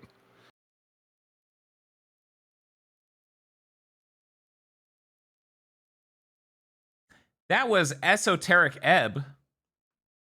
Bob, I'm under the opinion you have more games up your sleeve. Altered Alma. What was wrong with regular Alma? I don't know. They had to alter her though. Is she some sort of beast? Alma didn't come up in the demo. You play as a lady named Jack, I think. Maybe her real name's Alma, and she's been altered. I don't know. This is a pixel art Metroidvania set in cyberpunk Neo Barcelona. Oh my god! Sorry, I just googled that. I'm posting this image in the Discord. What is that? If you look up "scree" in the dictionary, this is what's going to pop up.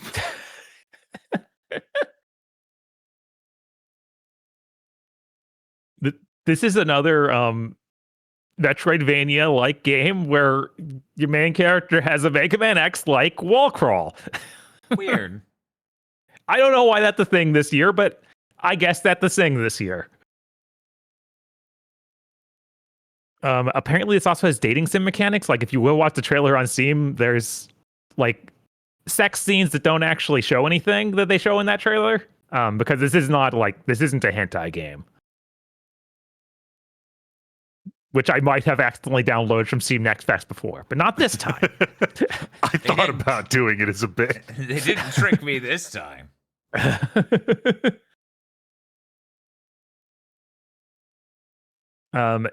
It has parrying, has the Mega Man X wall jump. It has really hard platforming challenges. And then its main mechanic seems to be a knife that teleports you. So you show the knife in a wall and you can teleport it to the knife. It's a big ass knife. You have a sword as well. Like that's your main attack. I was gonna say, like, this girl appears to have a sick ass robot arm and a falchion. So holy shit.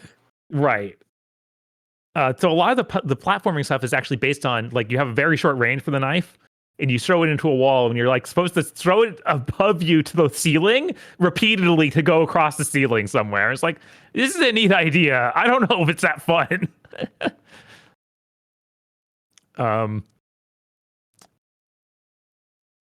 Basically one of the first challenges that it put me through was the many hallways in a row of crushing pistons that look very phallic.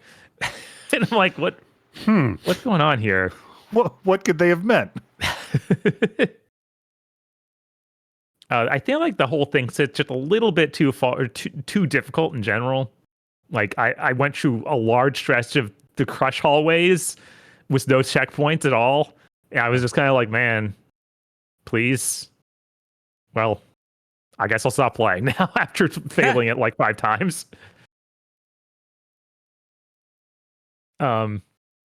But it seems neat. I think the art style is pretty nice.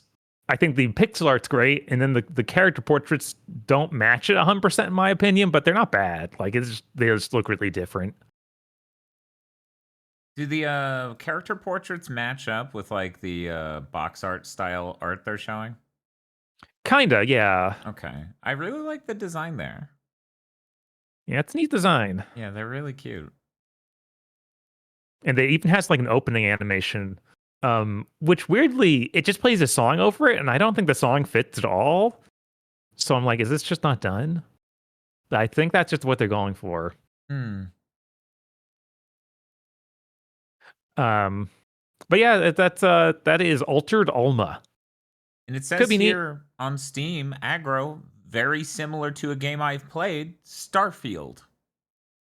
What? That is such a robust and useful system Steam has there. But on my Steam, it was accurate because it's like, yeah, it's kind of like Nine Souls in Hollow Knight. I'm like, yeah, it kind of is like Nine Souls in Hollow Knight. Mine says Starfield and Cyberpunk 2077. I guess there's the Cyberpunk. The word punk is in the tags. Good enough. And the plot of the game, I thought that we were going to be leaving the planet pretty shortly because you almost immediately get a spaceship, but the spaceship doesn't work, so you're trying to repair it. But now that I read all the stuff of like, oh yeah, it's set in Neo Barcelona, I'm like, oh, we're not leaving the planet. The whole game is going to be trying to fix the spaceship. Which might end up being really, really annoying, but we'll see. I mean, it was good enough for Toe Jam and Earl. It was good enough for Toe Jam and Earl, but I don't feel like Toe Jam and Earl was like the impetus of that game was the spaceship failing and crashing. That's a little different than, oh, well, you want to leave the planet, but you need to fix the spaceship.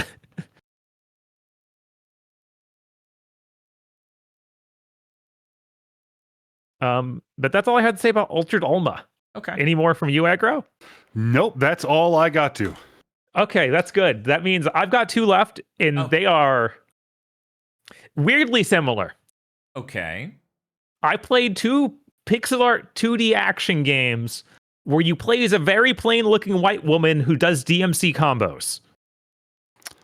I don't know how this happened twice, but it did. I have the bows right here.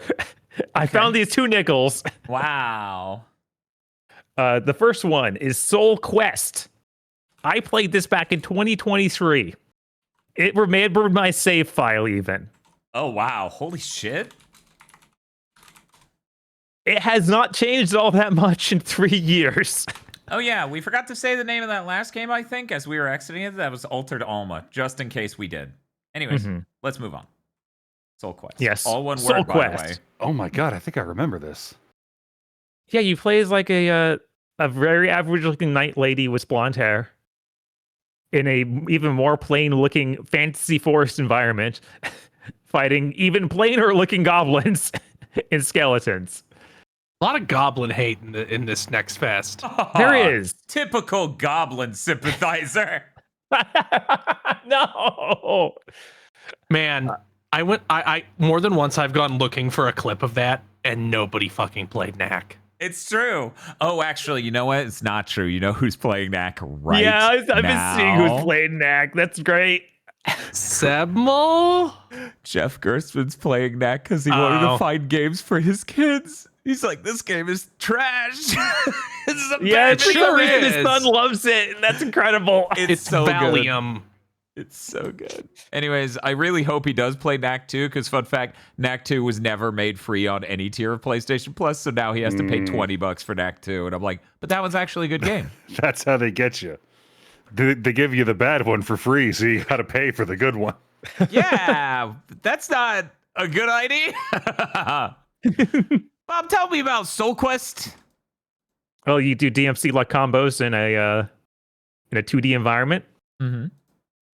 There's actually a pretty decent amount of attack variety. You can do a lot of air combo stuff.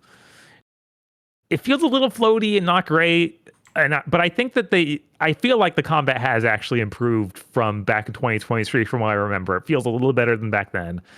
The other thing they've done is add more platforming segments, and oh man, this platforming is kind of stanky. But you can, because this is 2026, she can Mega Man X style climb up walls. Cool. Good. Happy about it. And you even have Mega Man original style spike pits to fall down. Which is really funny because the game even pulls the camera out because it knows, oh, I'm about to do something really cheap. It does that. I'm like, dude, your game ain't made for this. This feels terrible. Why'd you do this? They added the Devil May Cry 5 style adaptive music and style call out announcer. Awesome. Which is just like so weird in a game that's otherwise insanely low budget. It's just bizarre. I think that the adaptive music thing is also done terribly because if you drop below like I think it's a D ranking, like which would imply you took a hit while you're at C or something. The music just cuts out entirely. Like there isn't a smooth transition at all, just gone. And if your tile is changing frequently, like if you're moving up the style rank quickly or down quickly, they will be talking constantly, just yelling the different style levels you achieved. I'm like, man, I'm glad you put in a meter to turn this off because I don't think this is good.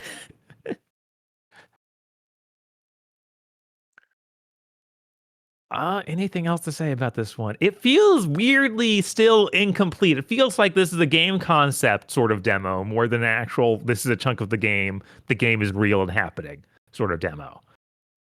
Which is strange after, I guess, 2.5 years or so. Because I think this demo was actually released at the end of 2025, but then showed up in Next Fest to promote it. And that's everything I have to say about Soul Quest. Okay, Bob. That name is pretty good. What's the name of this other white lady DMC action game with 2D pixel art? Divinum. Divinum. Divinum. Divinum? Yeah. Divine them up, boys. Divine them up. Okay. This has a much more like fleshed out art style and everything. This feels like it's part of an actual game that will come out. Oh, what a sentence. Unlike Okay. Soul Quest, which I'm not sure.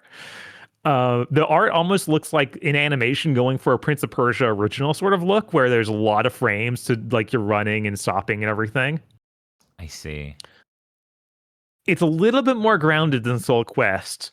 You could say Soul Quest almost wants to be Bayonetta in its level of like you're floating in air and don't really have to worry about gravity. Whereas this feels much more like, oh, you hit a dude up and then you'll come back down pretty quickly. It feels almost more like it's inspired by Devil May Cry 1. But with a little bit more air combo potential. It also, unlike Soul Quest, realizes, hey, these pause combos Devil May Cry does, where you like do a hit, then wait, and then do another hit to do a different combo, are cool. I should put that in the game. So that's there, and I really appreciate that. Taking basic input methods from the things you're inspired from is neat. Yeah, there's probably a reason they did it the way they did it. Mm-hmm. Have you considered doing it the same? But yeah, this one's pretty cool. It's like some story of you are a protector of some village in some territory, and it gets invaded by this evil group that want to take over all of these shrines in that area. And then I guess you get evil magic powers, or maybe just regular magic powers from those shrines. It's unclear. You might be turning into a demon. I don't know. Dope.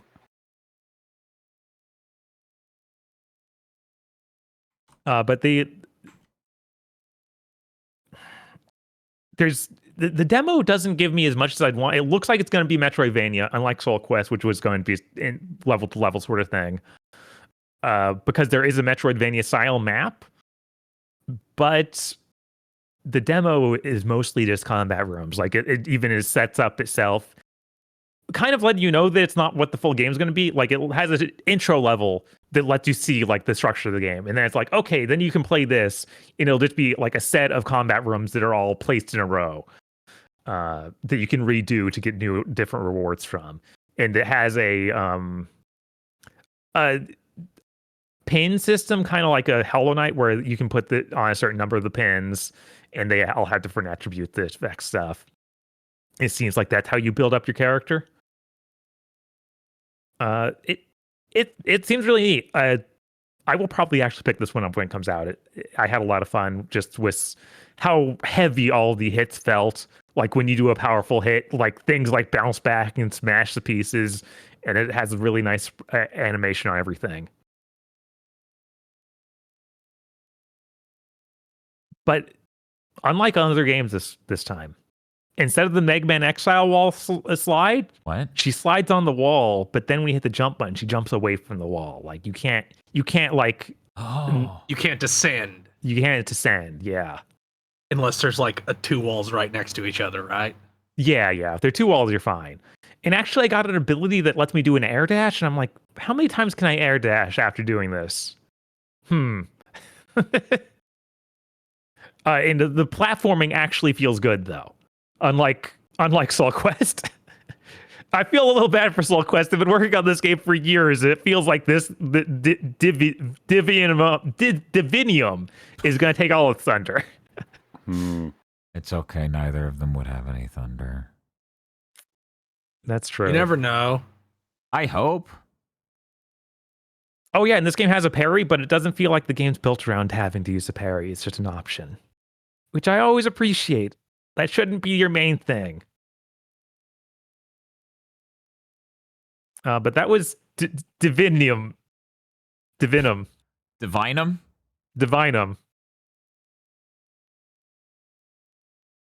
Check it out on Steam next first. It looked really nice aesthetically. Yeah, no, I actually, other than the main character looking pretty boring, I like the art style a lot. So I'm like, there's all this stuff about her getting weird powers. Please have her design get cooler, please. Oh.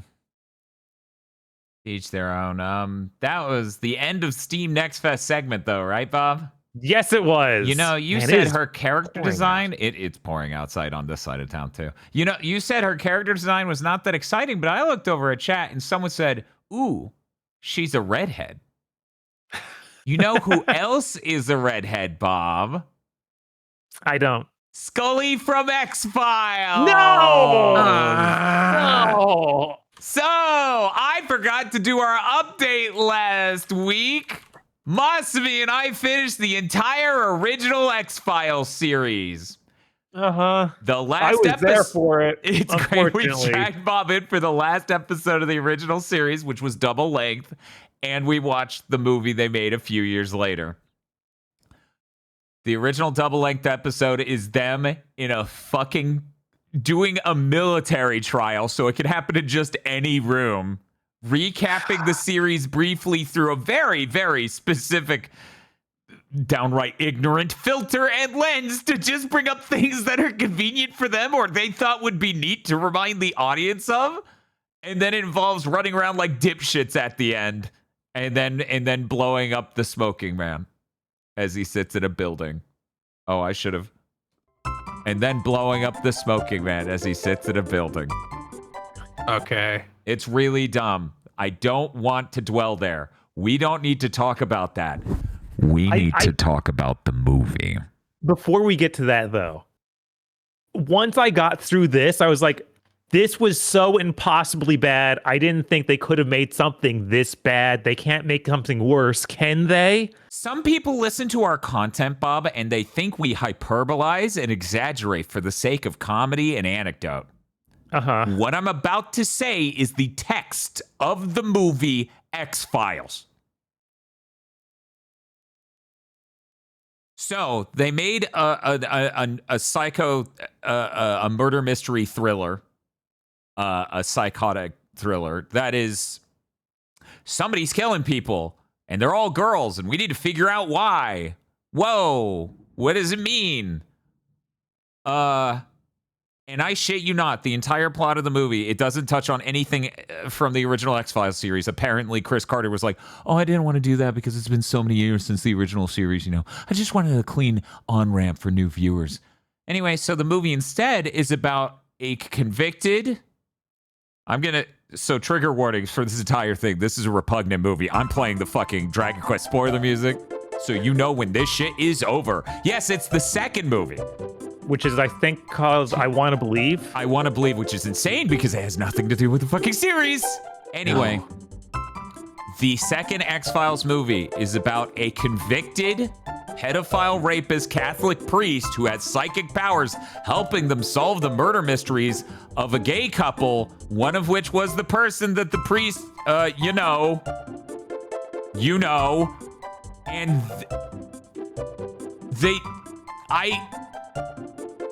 he's killing the women to make a woman body for this guy.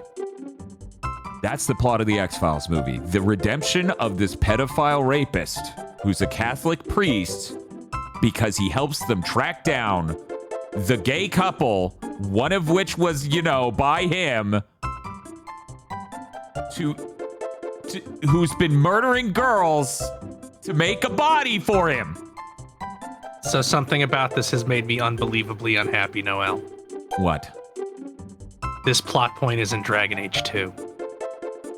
And because the elusive man in Mass Effect is just the smoking man, there is literally zero doubt in my mind they directly pulled this from this movie. Of all the things to take.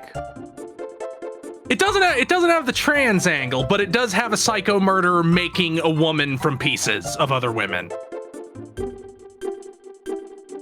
So anyways, people should search the Epstein files for Chris Carter. Yeah, I didn't think this whole movie would just be a redemption arc for a pedophile. They lay it on thick, too. They do. It is not subtext. This is text. It is unreal. I thought there was no way it could get worse. So I'm going to hit this button again. Hi, hello. We're done talking about that movie.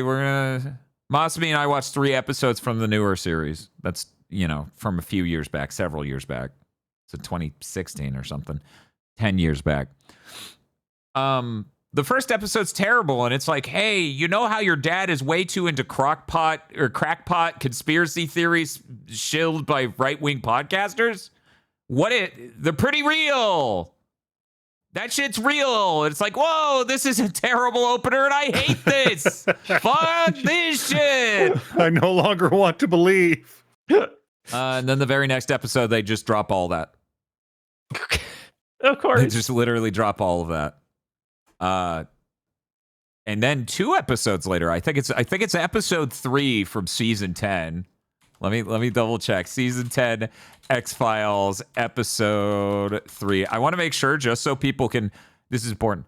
Okay, I'm gonna spoil this episode slightly because it's fucking hilarious, and most humans will never find this episode if I don't talk about it. This is the single funniest episode of X-Files. It is called Meet the Weremonster. Mulder and Scully meet the Weremonster.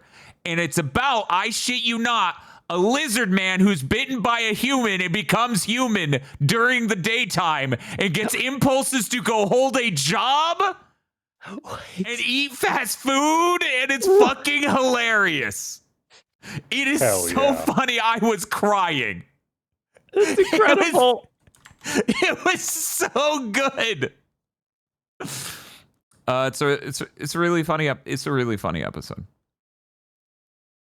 That is a really funny episode. You should watch episode 3 to season 10 of the X-Files return thing, because that shit was funny.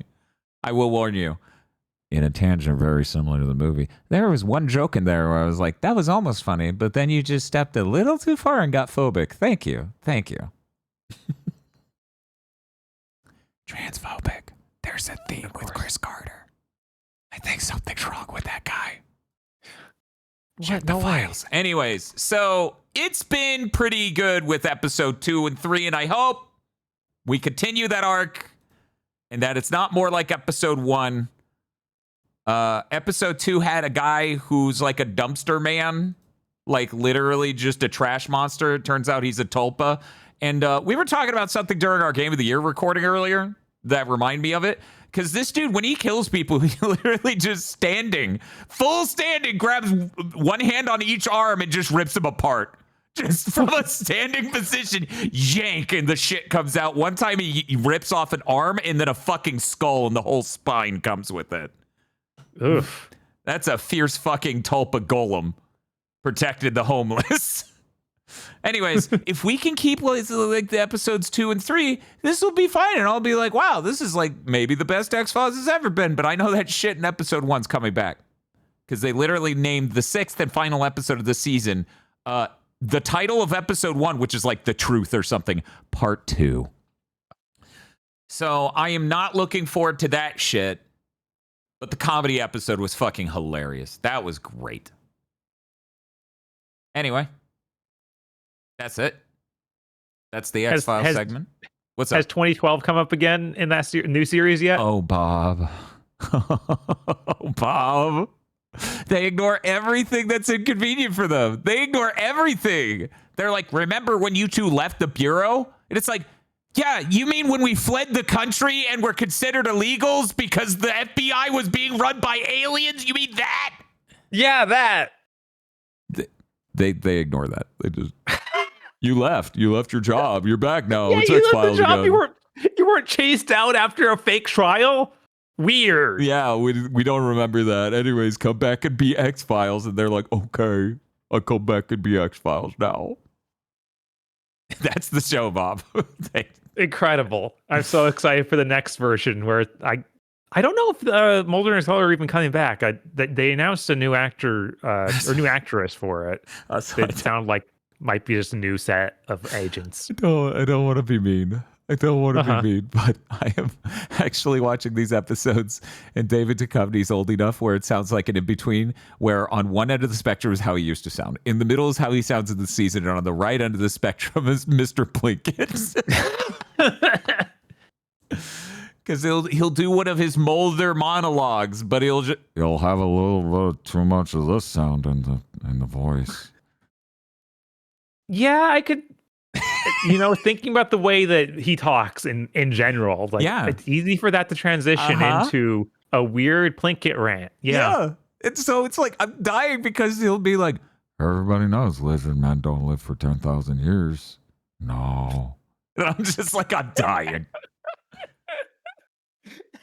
Season 11, just Vice Lost is going to be in it. Actually, that would be season 12 because this return thing that I'm watching right now is 2 seasons. It's Oh, 6 right. episodes and then 10 episodes. And I'm on the 6th episode one. Our Mulder sends me a pizza roll. Have you ever looked at the Wikipedia page for unmade episodes of the X-Files, which is like ideas they had that they never got to make? No, I bet No. that shit's wild. Is that a thing? Oh yeah, I've never gone through it, but I've seen it before. Untitled story about Abraham Lincoln's ghost. Untitled abortion story. Untitled tilt-a-whirl story. Untitled dog stories. Jesus Christ. Oh man.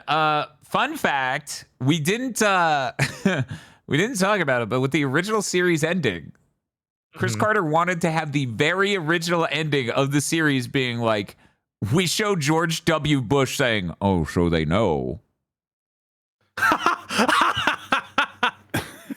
Should have done it. Reminder for people who don't have the context, X-Files ended 1 year after 9/11 or something. Should have done it. Yeah. He was too popular at the time, sadly, but they should have found a way.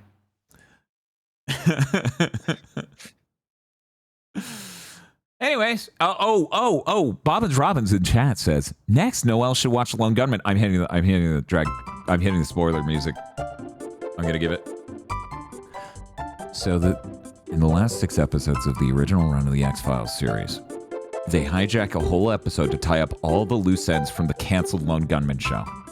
That show had 13 episodes. It features 3 chuckle fucks from early in X-Files. They got their own show. It bombed. I'm seething pissed because we only have 6 episodes of X-Files left, and 1 episode somewhere remotely near the end was kind of good, so I was kind of hoping. But no, they hijack it to do the fucking 3 dorks hanging out thing. And they're like, oh, we need to tie up all the loose plot threads from the Lone Gunman. Oh, this is important. And I shit you not, the episode ends with a dude who has an alien nuclear bomb virus in his chest and it's about to explode. And they chase him around an expo center into a hallway. Random hallway. They pull a fire alarm. This is a fucking convention center. 2 metal shutters lower on both sides, sealing them in an airtight hallway with this guy. And they all heroically look out through the window to see their beloved X-Files friends, 2 of which hadn't met them till that episode because Mulder ain't in the fucking show, the only friend they ever had in the X-Files series. And they all just give a brave look as the alien explodes and kills them. And then they cut to the funeral, and it's so sad, and everyone in X-Files gives a shit about the Lone Gunman. These 3 dorks that suck. The end. Everyone who hates X-Files, be glad we're approaching the very end of it, all of my X-Files. Hey, Aggro.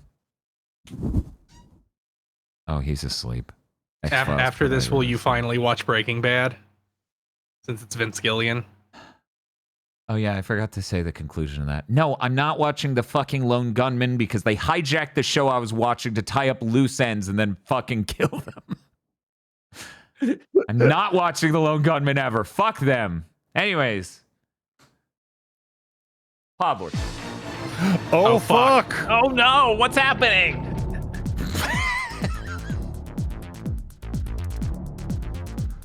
What's going on? I'm scared. I want to believe in the Pod Lords.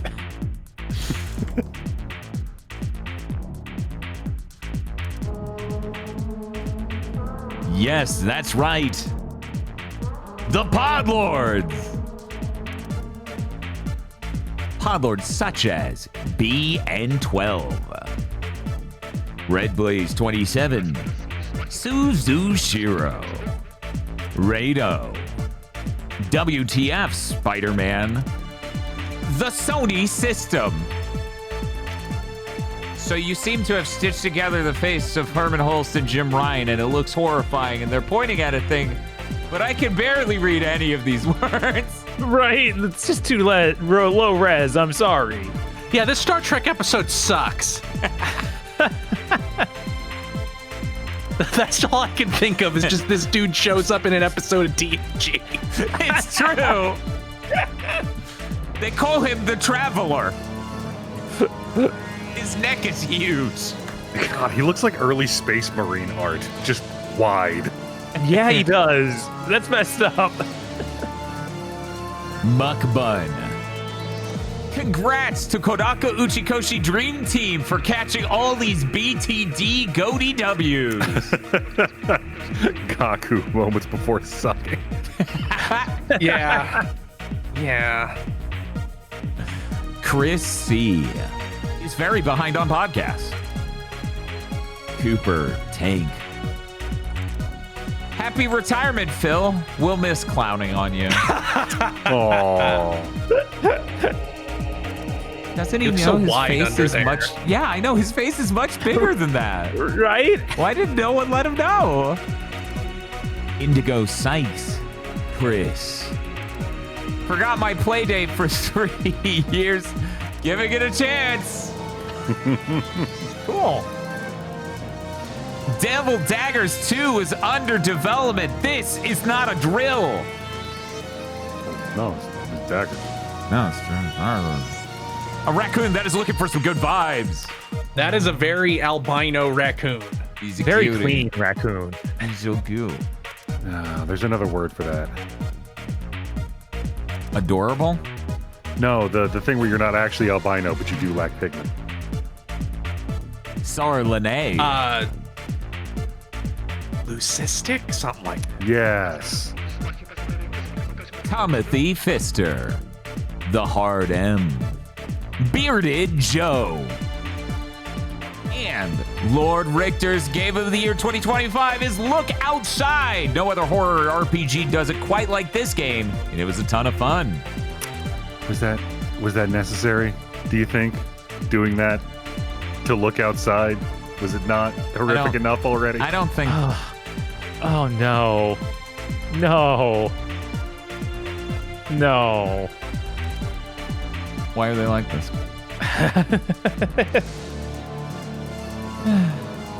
Cleo Chrome.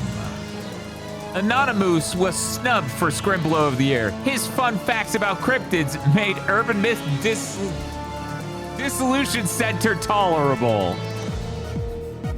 I can't believe that Bullwinkle became a hacker. And started selling cigarettes. Yeah, he sure has some Joe Cool energy. Apple Gothic upgraded to Windows 11 and all it did was corrupt some project data. Thanks, Bill. Yup. Come on. Well, time to get back to this and pick up where I left off on Volume 2 after 8 years of not touching it. It's not hack. Oh, yeah. Last week, right? Yep. Queen Medbee. Looks cozy. My favorite Fate thing about her is that her class is rider because she rides men. I think her noble phantasm is that she runs you over with her carriage and then fucks you in it.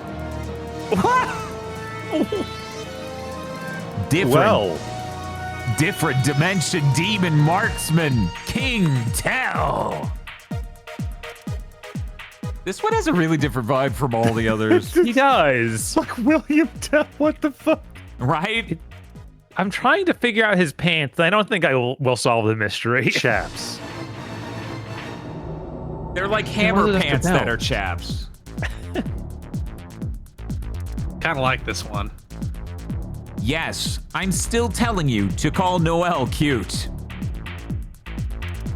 Okay.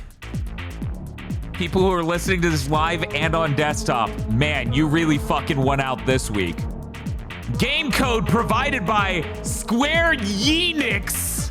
DRM Steam NQM8A-G9GTG-4LJDB.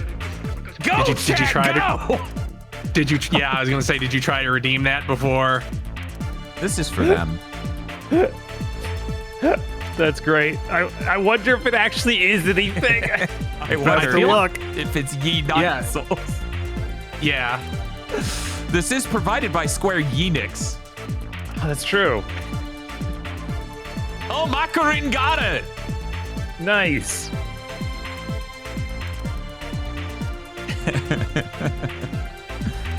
Digital. Basic. Very So strong. right.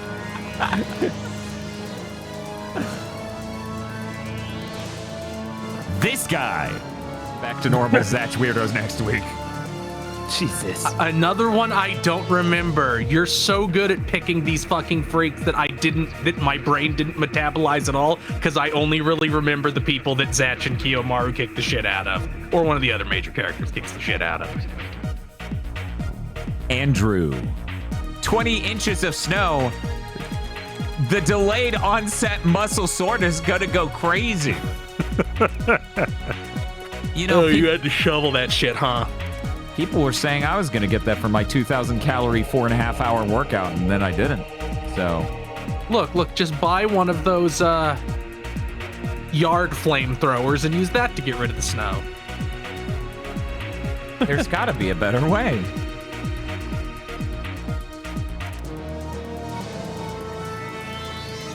No joke this week. Enjoy Butterfly. Huh. Is it sad that I'm still looking for Jinkaria? No, that's A little fair reaction. It's reasonable. My buddies Q8 and translated Labyrinth of Toho try. It's my personal go-to RPG. And Toho. You don't Well, say. That's neat. We happy few, we guards of high. For he today that rests control of the shield breaker with me shall be my warden.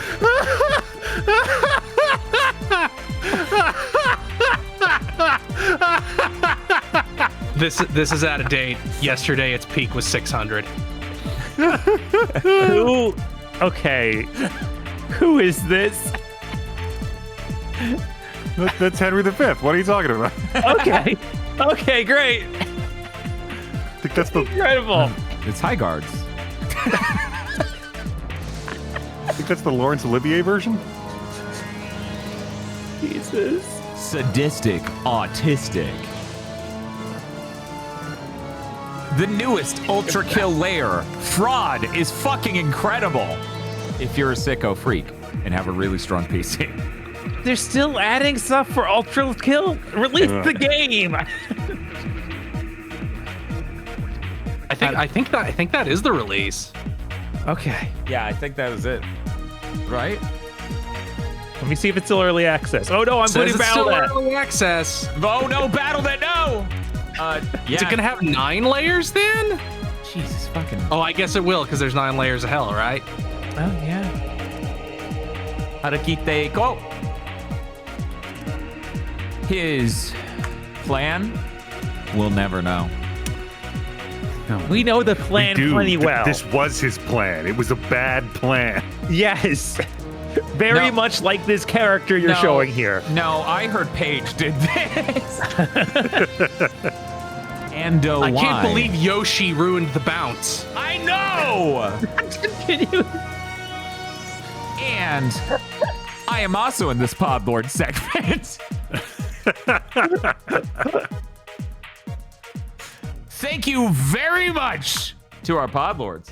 Thank you, Podlords. Thank you, Podlords. Thank you, Podlords. And if you'd like to become a Podlord, you can go to our Patreon at patreon.com/GB podcast. For as little as $5 a month, you get access to many benefits, such as early access to Chugging Bleach for coming soon. Man, it'll actually start up again soon. Extended content for other shows, and we do, when indeed we get we have that content to give to you. A patron-funded show once a month, either a public show where we watch a horrible thing and patrons get a commentary track, or a private show where we watch a good thing and have a roundtable discussion about it. You also get an entire movie called Isolation 119, a full feature-length film about a man going to Thailand for a tax write-off on his vacation for Thailand. Genuinely, if you're a patron and you have not watched Isolation 119, just throw it on. It's not exactly high art. You don't have to pay real close attention. No. Just No, throw it's- it. Just throw it on in your in like your group chat or something when everybody's playing games. That's a fun thing to look Oh, at yeah. and go, what? And then Yes. stop. Yes, no, Uh, it's great.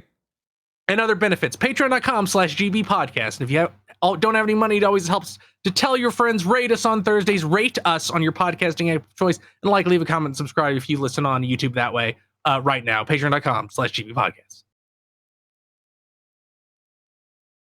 If you are unaware, you're gonna want to brace yourself, because this week has some news. Yeah, it does. Let's start the way we always do and see if the buttons work this time. Oh no, I disappeared now too. Why did you disappear? Oh, I know why you disappeared. Thanks, Jeff.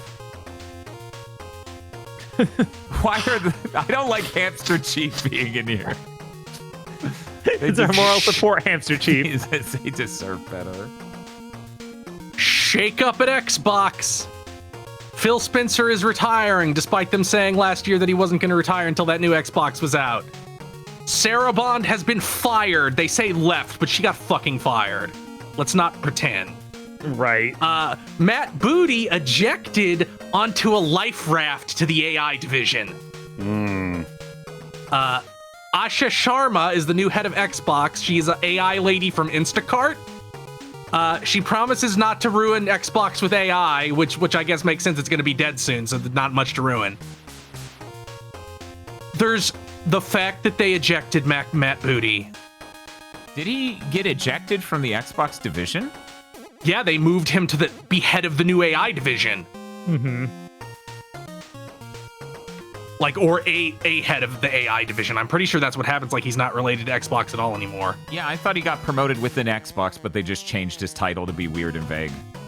Yeah, that's what chat's saying too. Oh no. One moment. Yeah, what did...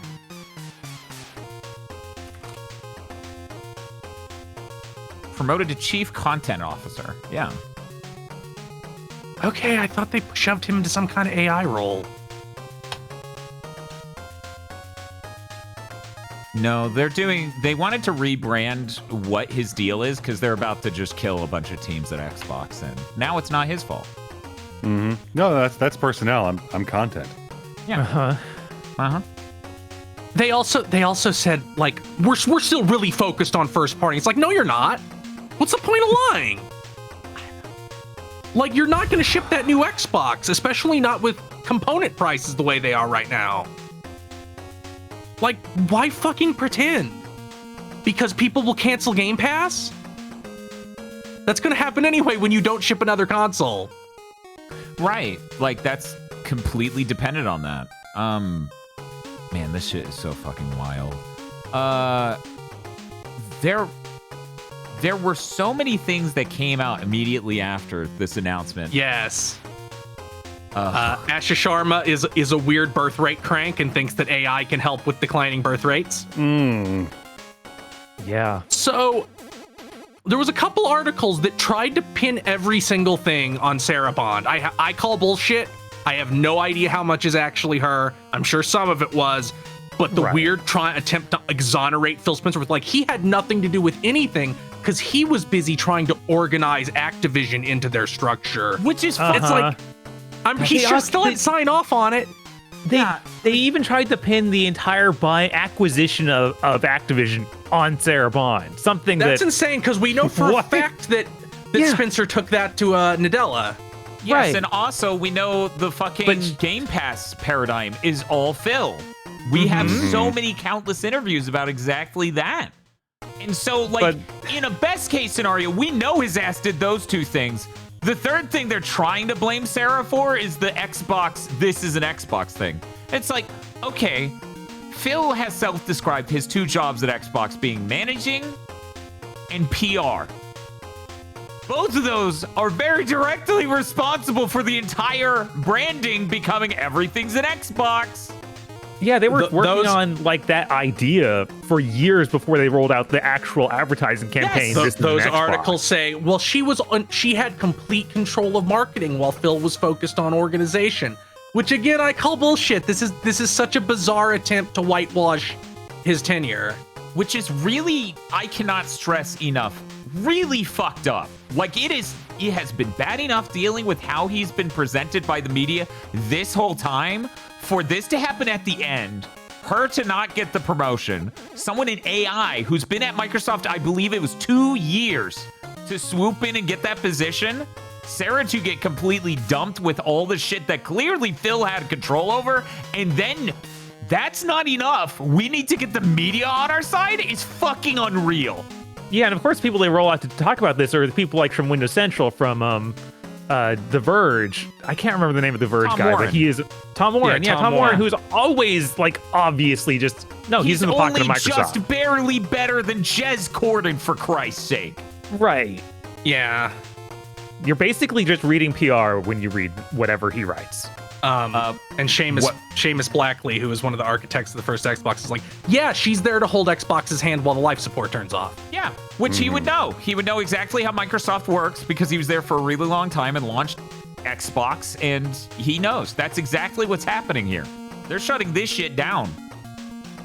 Fucking Christ. It's just a question of how fast they're going to do it. I've been so incensed by, like, everyone pinning this on fucking Sarah Bond. Because guess what? I don't like Sarah Bond either. But to sit there and pretend that her boss has nothing to do with the fucking entire Xbox situation that he is heavily engineered for the 14 years he's been at Xbox, 13 of which he was directly in charge, is fucking insane. Yeah, the amount of articles pumping up him being the savior of Xbox, like, dude, that's insane. We saved the city, Patrick. The city, by the way, right behind us. So saved. Yes. Jeff is crying about nothing. Chat says thinly veiled misogyny. No, this is just ordinary misogyny. Yeah, this is what fucking veil. Fuck. So insane. Well, it's veiled behind the other. Well, we hired a new lady, racist. so it can't be misogynist, right? Right. Fucking. Yeah, they've done nothing but say we're not going to use AI that much. We're still going to we're still going to focus on first party, and it's like we won't just become a publisher. It's like, yes, you will. You're never gonna there's never gonna be anything but a pity 6 months exclusivity for anything on Xbox ever again. And that new Xbox isn't gonna fucking come out. You're not shipping a $2,000 Xbox next year. You just aren't. But what if we did? Yeah, I feel like we'd be hearing about its specs by now if they were already going to. Like we would get leaks about some idea. They're not gonna make it. Yeah, Sorry, they're going to order these stickers to put on somebody else's knockoff Steam box. But the specs are leaked. They've been leaked. These things take forever to make. Have they? Oh, yeah. No, these things Is take forever it the to make. biggest leap in generational leap in hardware Fuck ever? no, because this shit's relative, dumbass. Like, every time they said that, I'm like, you can't do that anymore. You're never topping the PS1 to the PS2. No. But they didn't do that. So the biggest leap in their history? I mean, Probably not. The Xbox One wasn't 1080p most of the time. Maybe there's an argument to be made here. Yeah, this is fucking insane. You can't even do the jump from last gen to this gen easily again. And to sizably outmatch that's insane. Anyway, all of the comments from the new CEO, the new head of Xbox, are fucking written wild. by AI. Yes. Yeah, probably. She's also out here on fucking Twitter engaging with fans to prove that she has open ears and she's interested in hearing about people's things. And it's obviously also written by an AI where she writes shit like, great list. I did my top 3 in another reply. Halo, Valheim, 007. It's been a long time since I played Chrono Trigger. Have you done every ending? Thanks for all the detail. I appreciate it a ton. What's the point? Well, they took away the Xbox guy's dude. Phil Spencer was a mascot for Xbox because he's kind of like the exact person the Xbox guys could see themselves hanging out with. He's like the ultimate political candidate. Uh-huh. He's the like older dude who cares about gaming hardcore when he can around his family, much like people voted for George W. based on he looks like a nice grandpa. He was the patron saint of Xbox, and now that he's gone, she needs to prove herself by apparently just engaging with people through an AI chatbot. ChatGPT, tell them my gamer score is 100% legit. Yeah, that's I wonder all if this could is think gonna. about. I wonder if this is gonna be the end of their. Remember the Xbox 360. Remember the Xbox 360 strategy. Because we got a lot of that. I assume their strategy will be nothing. It will be continue to make Call of Duty and Overwatch and World of Warcraft and literally nothing else. God. Yeah, this is... So anyways, I just want to pull back around and really drive this nail into the fucking coffin here and make sure everyone hears me. There is no world where Phil Spencer isn't 100% responsible for where Xbox is right now. He handled the studios. He handled the messaging. He let them dissolve what an Xbox is. This fucking ludicrous idea that he didn't have control and a rogue woman ruined Xbox is fucking reprehensible. You are all fucking idiots if you're buying that. God, yeah, I saw so many people like doing congratulatory things for Tom Warren, like, oh, what's good journalism? It's like, you're crazy. Oh yeah, You're I saw that actually too. crazy. Literally just misogynist babies. Mm-hmm. Fucking Yeah, insane. if you praise that, you never get to bitch about any misogyny ever again. You're insincere. I'm sorry. No, but Phil's my friend. I just wonder in their mind, what did Phil do day in and day out at Xbox if he's not responsible for any of it? Well, he played Halo and hung out with the boys. Yeah, he was. Did you see his Destiny light level? It was legit. He wore t-shirts on stage to imply he would do things with games. Some of the time he did it. Others Usually of the not, time you though. wish he didn't. Like Battletoads. Ugh. Battletoads is Man. Phil's fault. We sure have been dealing with this dude for 13 years. And now never again. We outlive all our nemesis. Yeah, like, if nothing else, Uh-huh. at least he's Now we just gone. need Herman Hulst. Yeah, now we just need to get rid of Herman Hulst. And again, I would be worried about the effects of the new person, Asha Sharma. But nah, it's fine. Like, it can't again, get worse. They're just gonna shut down. I the mean, division. yeah, I mean, like, Yeah, like the only time like to they shutting it already down. don't ship good games. They Right. already don't have a good box. What's she gonna do? Make them not ship even more games? I mean, for certain things, like if Ninja Gaiden 4 didn't ship, I'd be happier. Personally, Maybe stop shipping games. I'm excited for the first Xbox, Microsoft published game that's like 80% AI. I want to see what that looks like. Oh, I'm excited because I hope, because this lady is a crazy birth rate person, that she becomes the Shinzo Abe of game development. Yeah, I was want like, every- which is it going to be? Is it going to be the AI thing or is it going to be the natalism thing? Yes, I want Or every will it be single. both? I want every single Microsoft game to have this underlying thing of you should get married and have at least 3 kids. Like, Yeah, I want if we Darling could the just- Franks made by Microsoft. Yeah, I Playgrounds Games next game, Fable moms. There's only one man who can make the AI/natalism game to save Xbox. Oh, I think I know who it is. Ken Levine. Ken, finish your game. We need you now more than ever. We'll send the closer over. Once he's done with Bioshock, he'll go over to Judas. God. I don't know how mad my co-hosts have been about this whole fucking thing. My blood has been boiling for days. I couldn't form a cogent sentence to post on Blue Sky about this fucking... Well, he's out now. We have to pretend he saved a thing he completely fucking ruined because Don Matrick was there for 3 years, over 13 years ago.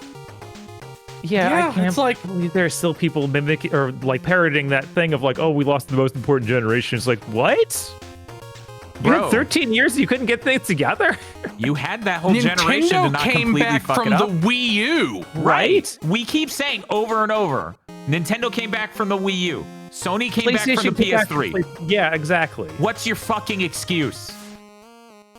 You didn't fuck up that hard, motherfucker. The Xbox One sold better than the Wii U. There were still people deep into that gen who only had an Xbox One because they like Xbox. And basically so nobody easy has to a series. I know a shitload of people who only gave up on Xbox as they jumped to the PS5. That they did so begrudgingly and depressedly, all because you launched a fucking box that you couldn't line up software for because you don't know at all what you're doing with your studios. Anyway, I also Let's move heard on. one last thing. I also heard from people like, well, yeah, but they're in the Microsoft structure, and it's really hard to get anything done with what commands are coming down from on top. And I'm like, you know what the original founders of the Xbox division did? They threatened to fucking quit. Yeah, That's what it's they like did to get shit done. I noticed Phil was there for 13 fucking years ruining Xbox. I'm gonna guess he did that 0 times. it's so like, well, It's almost then like you're he's a corporate like whipping boy or something. Like What? he's just part of the structure and he doesn't care. Whoa. yeah, What? he's been there since he was like 20. He don't give a shit. It is funny every time I look up pictures of Phil for fucking thumbnails, which, hey, I guess I don't need to do that anymore. And it brings up one of him when he's baby. I'm going to ask the audience to brace themselves. I'm about to show baby Phil Spencer. Again, if you are about to stand up or not fully seated in some way, brace yourself.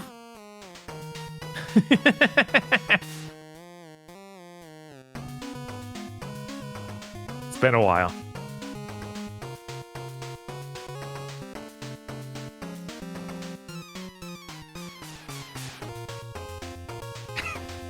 It's really menacing when you put it behind the... It is. His smile doesn't seem too devious until he's back there. Now we can move on. Okay. Tencent has shut down, quietly shuttered Timmy Montreal. They were a studio founded to make a AAA game. And of course.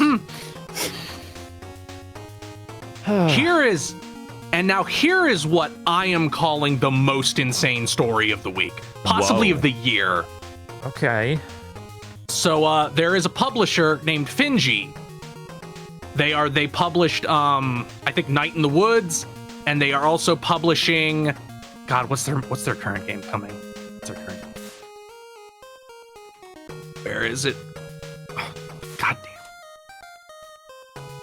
They also published Tunic, according to Yeah, they also punished Tunic, and they have a game coming called can you just tell me the fucking game? News article.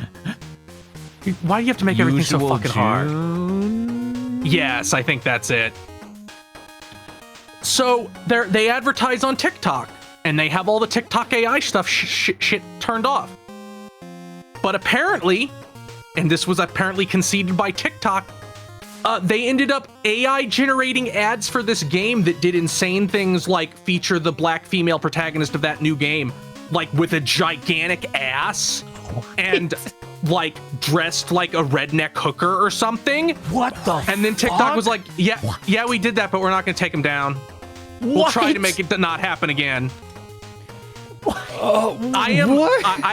There is no images of this because they obviously didn't share it, and none of the sites that covered it shared it. But man, That's insane. Like the AI generated the for the fans shit for their game and ran it as advertisements under their TikTok account's name. What? It's fucking mental. I cannot believe this. One moment, I have actually found one picture from this. Okay. Reminder, we are showing this picture to illustrate what the AI generated as an ad for this game. I'm gonna show people the game to establish a tone. Okay? This is from Game Informer's coverage of the game.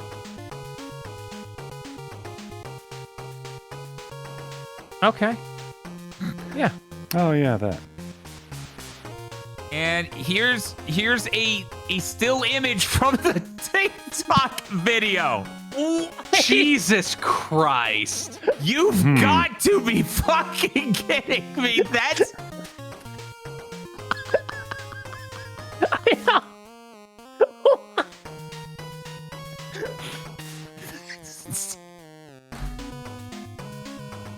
Wow.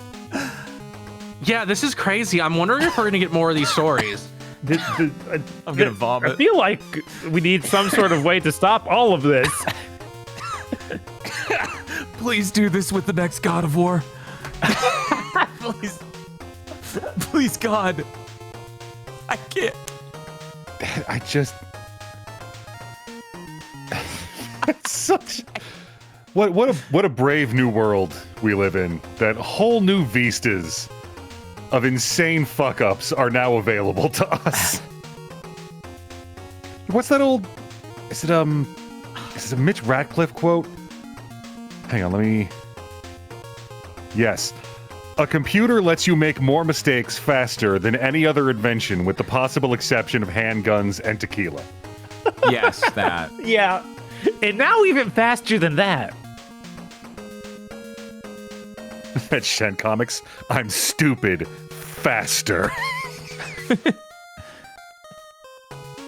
I'm.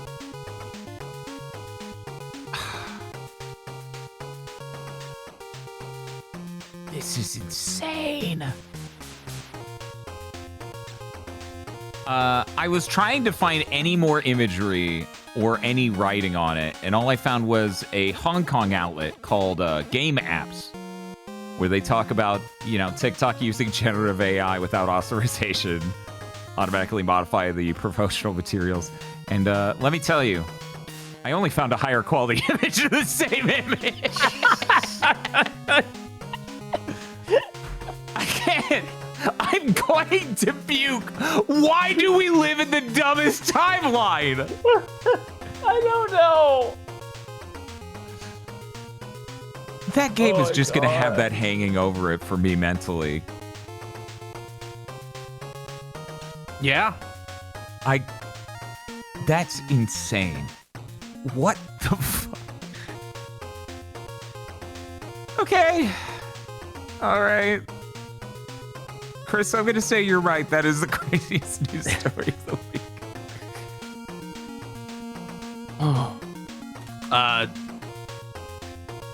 So yeah, there's gonna be a billion Evos now. Oh, man. There's gonna be 9 Evos a year. Brazil, Morocco, Mexico, China, and Saudi Arabia added. They are Saudi Arabia owns Evo now, and they're obviously gonna want to squeeze out the independent scene. And I've seen a lot of FGC people, do the we can't be bought, blah blah blah, which is good. Like obviously they should do that. They fuck these people. Yeah. I don't think you're prepared for these fucking freaks to build a parallel community. Because there are people who aren't going to care and just want money, or people who aren't informed and don't care getting into this. So it's going to be like all those dumb culture war YouTubers, but backed by the Saudi government for fighting games. Mm-hmm. And that's not even getting into the shit where it's like, Capcom is snuggled up to them real close. Like, are they going to strong-arm Capcom into trying to squash the indie scene? Because they could do that. Nintendo successfully did it to Smash. Right. Like, are they gonna be like, no, we have Capcom Cup and this, and you don't get to have other events? You're monetizing. We do esports, so you're monetizing our thing. You're taking money from us. Like, I hope that Capcom is smart enough to not burn their entire community doing that. Yeah. Right? Like that would be a possibility for that. You put enough zero, like people like, oh, the Saudi government is they're running out of money. Let me make this very clear. When somebody says, when the news reports come in like the Saudi royal family is running out of money, it means they can't build 15 Raptures. Like, no, they can burn money. Like, this is a drop in the bucket for them. They could ruin Evo for a decade and basically spend nothing for them. Yeah, money isn't real.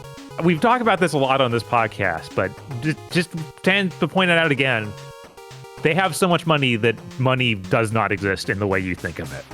Yeah, like they aren't in like having to tighten their belts because of normal things.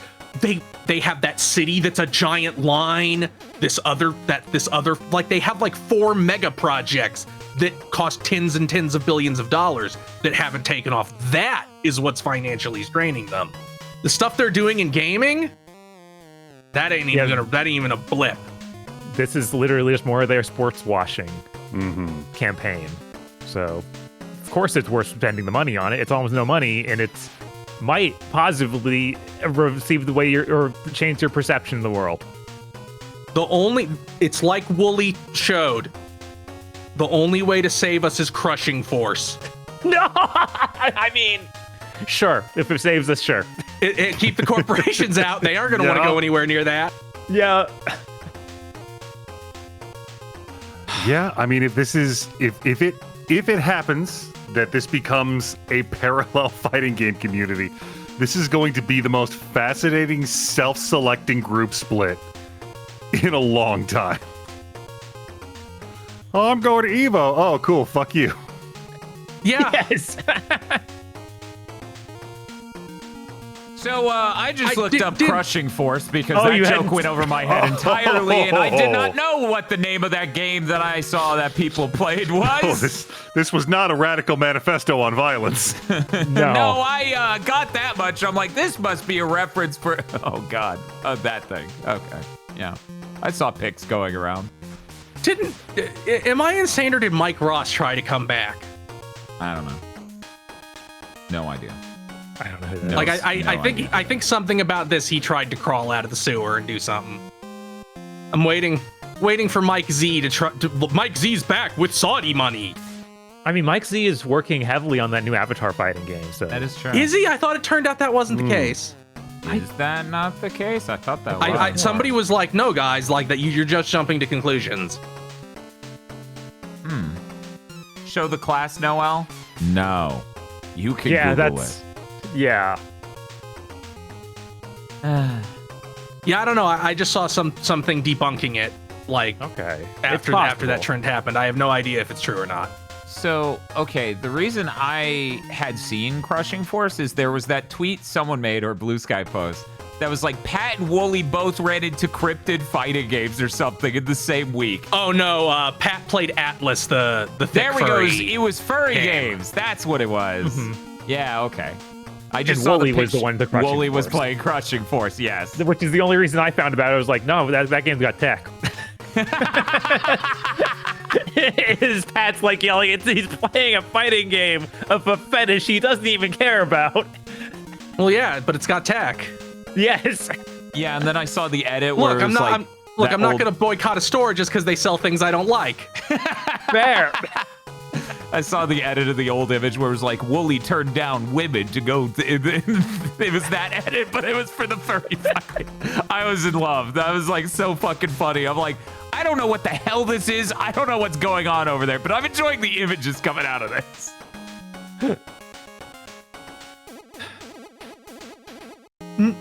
So, Dr. Aggro, big fan of Hell Is Us.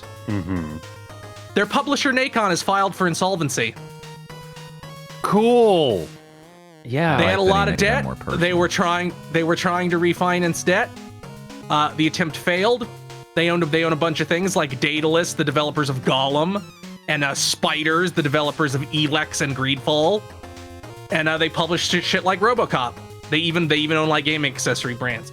I don't know if this is some horrible catastrophe or if it's just some like we literally ran like due to bullshit we ran out of money to function.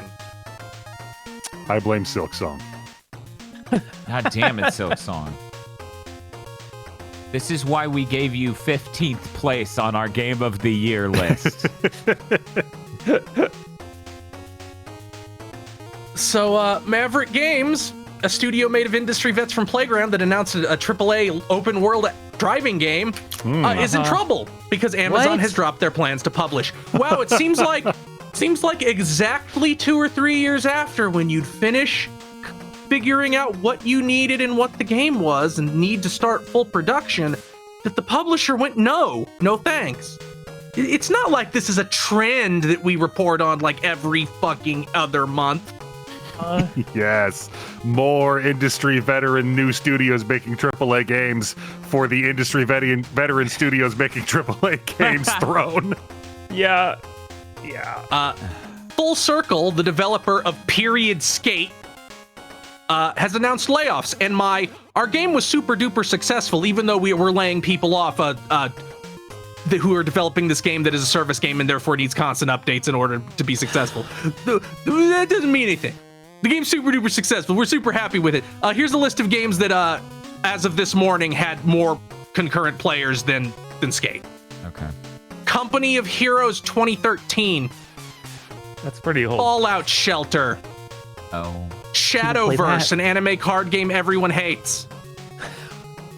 Resident Evil 6. 6! Well, The PC version of Uma Musume, a phone game that almost everybody plays on their phone. Well, there's a reason you want to play on PC, but I'm not. And Disney Dreamlight Valley. For context, it was the 397th most played Steam game when I checked. That's not good. But don't worry, it's super successful, and we're definitely not going to can it next year. EA would never. We all trust We're definitely and love not. EA. We're definitely not going to announce end of service the nanosecond that Saudi acquisition goes through.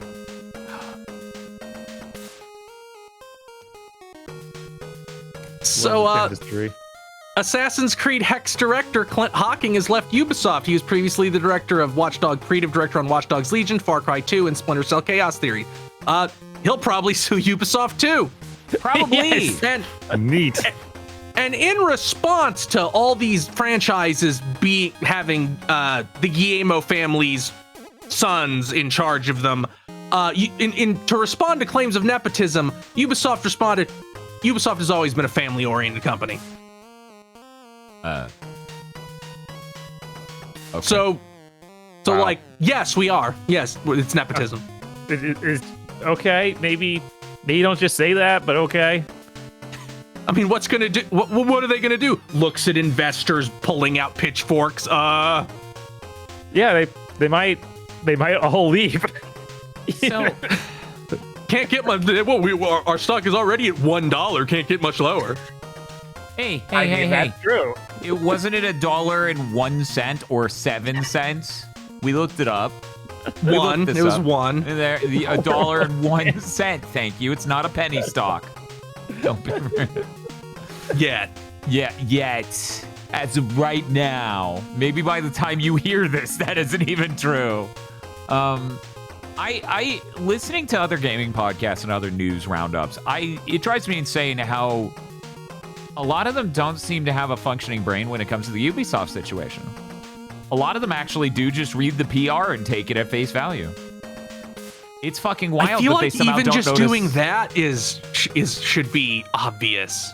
Like they don't understand. Like they're not connecting the dots on them making the shell company and also all of the creative leadership leaving and all of this weird shit.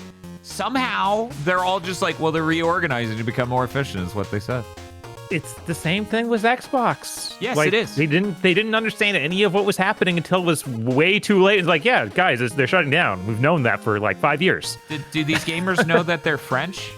Because the Xbox thing is because they're American. That's the American gamer console. Do they not know Ubisoft's French? I don't think so. Oh. Oh, okay. Cool. And lastly, this happened today. Paramount has seemingly won the bidding war for WB because the Ellisons directly intervened to pump Paramount with cash for the offer, and Netflix isn't going to match it because it went up to like $31 a share. So lots and lots and lots and lots and lots of money. Since they only really want CNN, expect WB games to just be shut down. Like, they're going to get so big that they're not even going to want to have a gaming division. Like, we're a media company, no. Get rid of it. This is the sort of thing that really should be stopped by the government, but the government basically caused this. I mean, the government explicitly wants it. This is happening because Donald Trump told Larry Ellison, get CNN so they stop complaining about me. Uh-huh. What a great country we live in. Everything's Incredible. going well. Jesus Christ. That's all the overtly horrible news. I'm sure there'll still be bad news somewhere in the rest of it. Holy shit. Ugh.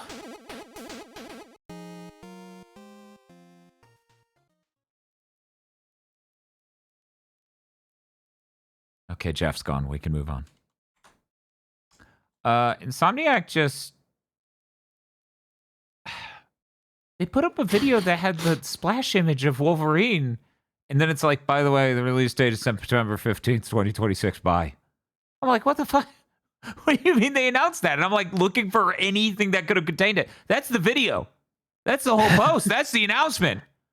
What do you mean fucking Wolverine, after all these years of waiting, is coming out in 7 months and you just go, September 2015, 2020, bye. I don't understand. It's so bizarre.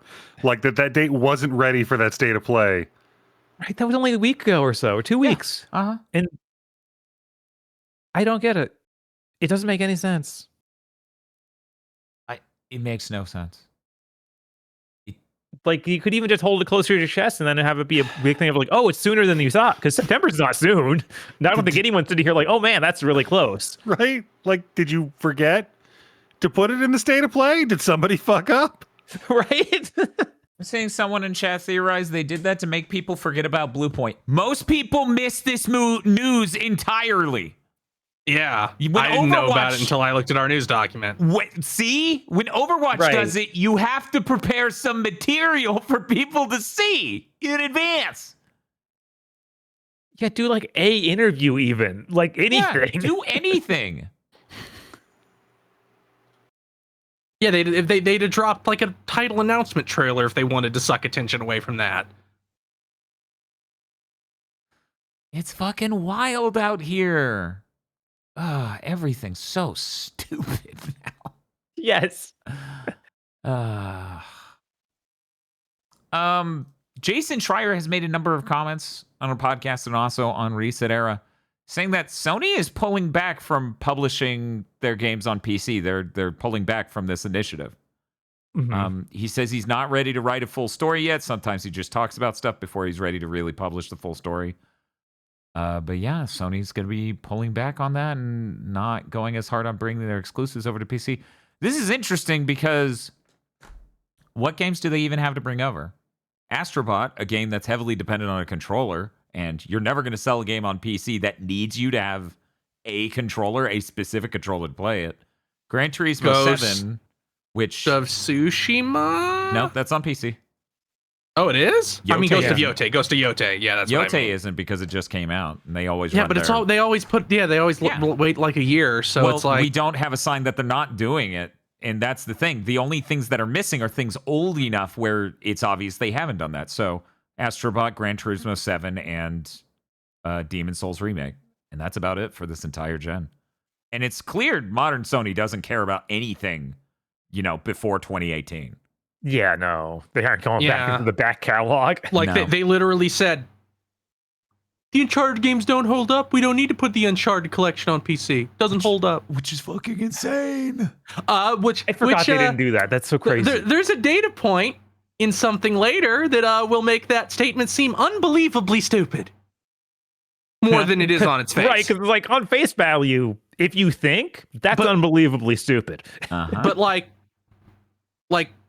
there isn't really anything for them to have not done yet, unless like a year passes and Yote is nowhere, and then maybe we can give this some credence. And two, even if they did, like they just saw what happened to Microsoft. Of course, they're going to be like, ooh, people react when like putting your shit on other things breaks the spell like immediately. Mm-hmm. So who knows? Maybe they actually are learning from things happening in the environment around them.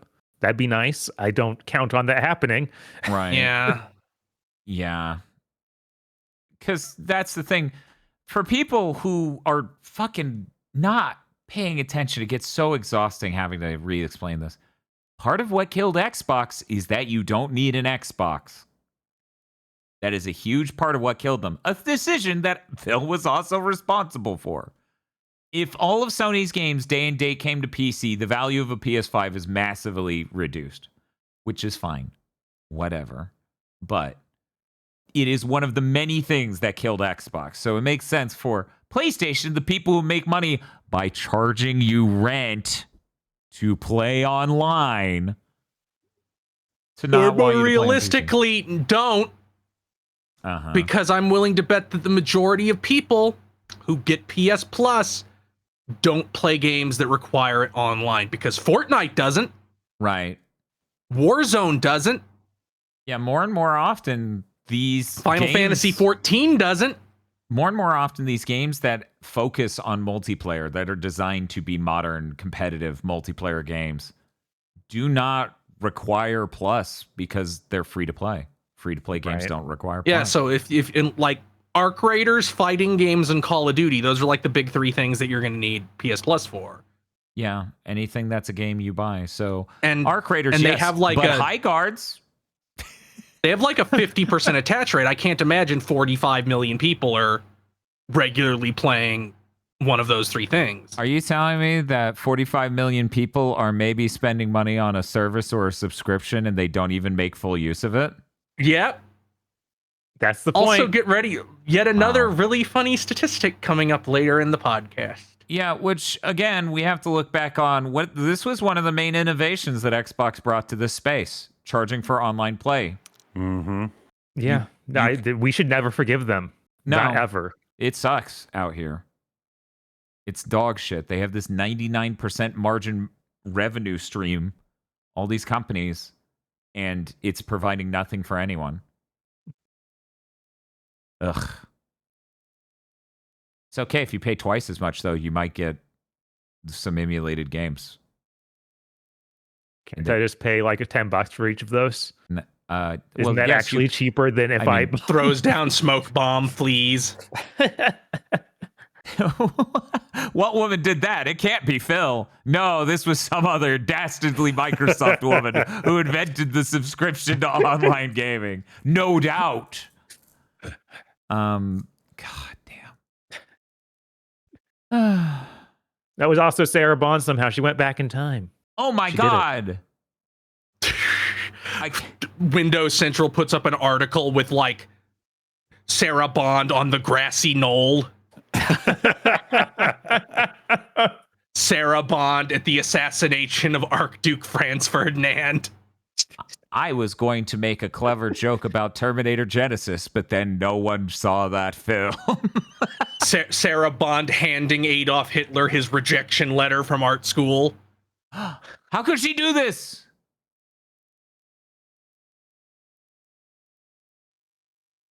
So we go into Bob or me. Hey, Agro, let's talk about your news. Hi, what's going on? So in a random post on Blue Sky, I saw that Insomniac announced the Wolverine release date in the middle of nowhere for no fucking reason. Good. They're not thinking about Bluepoint anymore. They're thinking about how does Sony get this bad at marketing this fast? Nope, it was just the release date. They didn't tell me that Wolverine is gay, so I'm still thinking about the bad news. The main marketing arm of Sony is Wario 64, right? Yeah. It feels like nowadays the main marketing arm of a lot of publishers is Wario 64. That may be part of why we are where we are. Hey, Bob, Yeah, what's up? there's this thing. It's just 1 second. Do I still have that? Do I have the thing? I think I got the thing. I'm not sure if I have the thing. Did you get that thing I sent you? Okay, here we go. I got the thing. Hey, Bob. What's up? How did we arrive in 2026 with a game that can be called Valorborn? God, I thought we wouldn't have to talk about Valorborn. How does It that? Okay.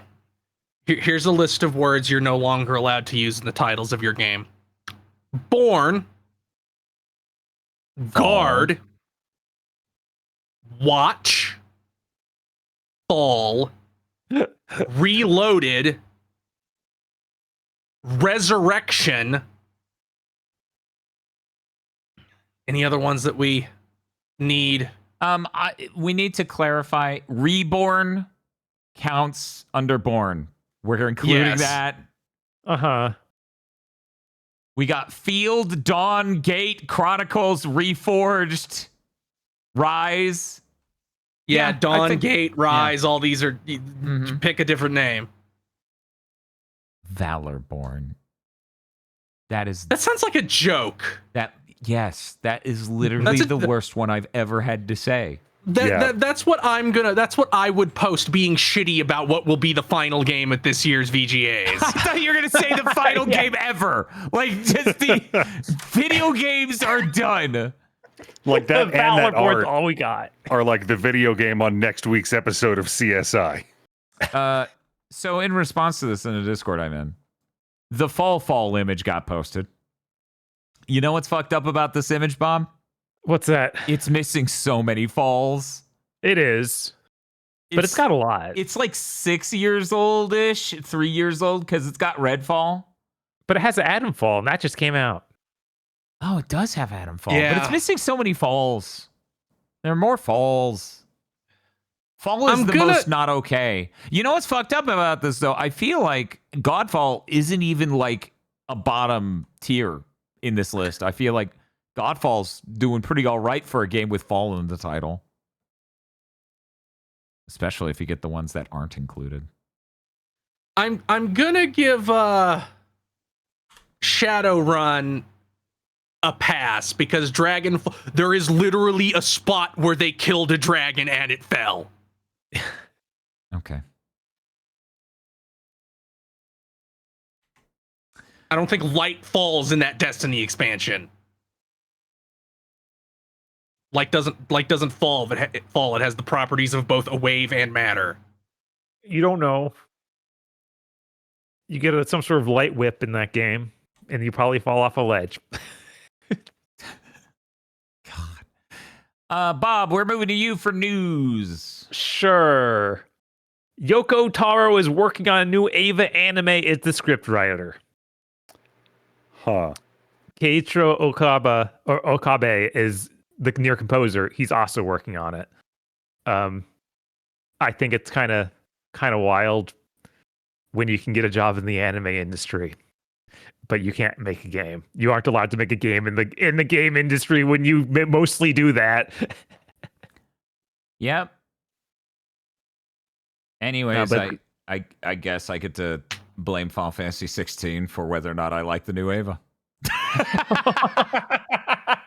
Very excited. I'm gonna let somebody else stick their hand in that Dune paint box before I even look at this. I saw the way I saw like light leaves people's eyes as G-Cucks went on and on.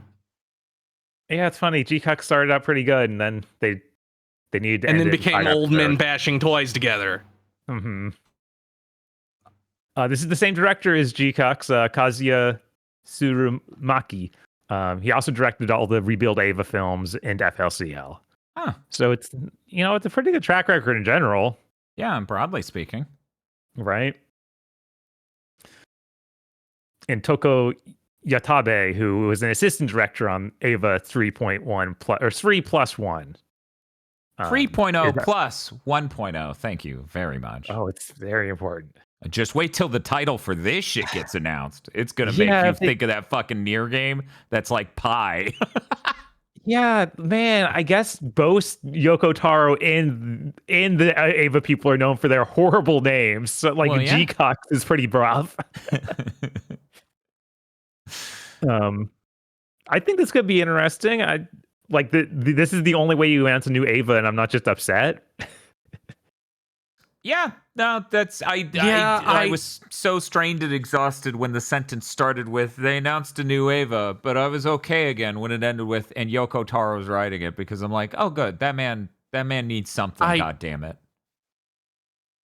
Yeah, it's like unless everything goes horribly wrong, Mhm. I can't imagine it being connected to the original beyond like at most very distantly.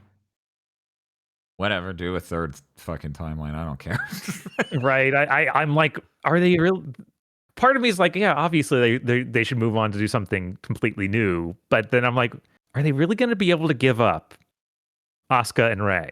Are they going to be able to do that? I think it's more likely that there will be very obvious like erstatses of them. Yeah. Like, I think that's a very Yoko Taro thing to do, is to have characters that are very directly analogous to older characters. And the tone of Yoko Taro stuff is, honestly, I feel like it's more in line with what you expect from original Ava and not what the rebuilds were, because those are pretty distinctly different. So that's kind of exciting from that angle. I mean, yeah, Yoko Taro's an alcoholic with depression, just like Anno had depression when he was doing the original Ava. Right. Anyway, I guess, what's up? If he does, I think the thing that Yoko Taro would be least willing to give up is Misato, because he's obsessed with alcoholic women who are vulgar. Yes. No, it's true. That would be the struggle. And there is a lot of room in a potential Ava follow-up project for much, much more of that. There is. That definitely is underutilized. It's like, does Shinji look like he has an eating disorder and has white hair now? I don't get it. We don't know. I still have the logo for Valorborn on the screen. You do. God. We should get rid of that and instead show this art. So We got some fan art as us. Oh my god! As the Guilty Gear balls. Jesus.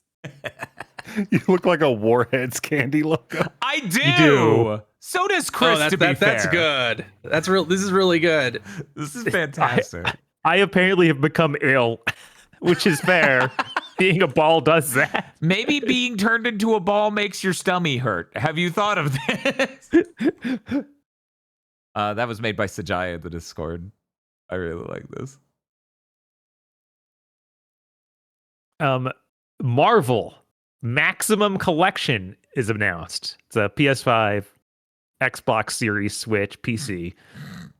This is a bunch of games, but a lot of them with the exact same title as other games.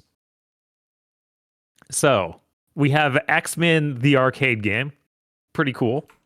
All of these, by the way, are on the Carbon engine. And this one's even like X-Men has rollback netcode for online play.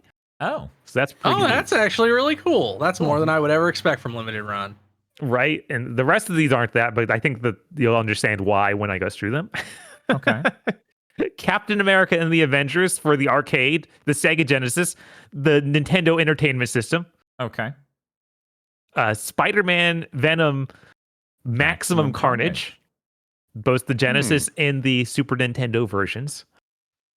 Spider-Man / X-Men, Arcade's Revenge. Okay, first off, I swear to God, the title of that is actually Spider-Man and X-Men in Arcade's Revenge. So fuck them for not writing the title correctly, because I swear that's what the card says.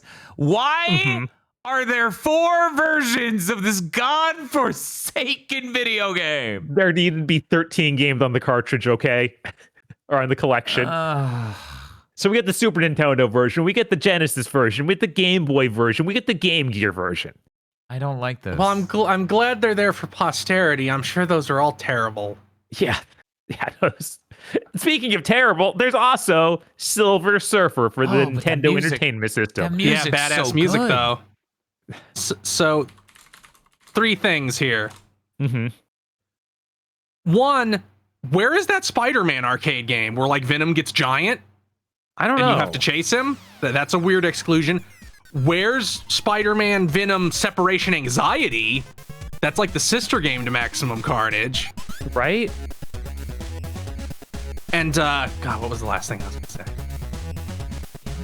Like, I felt like that was supposed to be there. Did I not copy this right? I could have sworn that I did, but it probably just isn't there. That would be really weird when they have all these other ones, but again, they don't have that Spider-Man one, so right? Wouldn't completely shock me. Okay, the last Separation point is Anxiety is in it. Thank God. Oh, okay. Okay, Separation Anxiety for the Sega Genesis and the Nintendo Entertainment or Super Nintendo.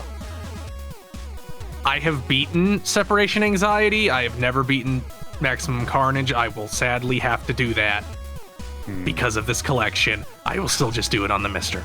Mm-hmm. Does that mean I'm on the hook to be Arcade's Revenge? No.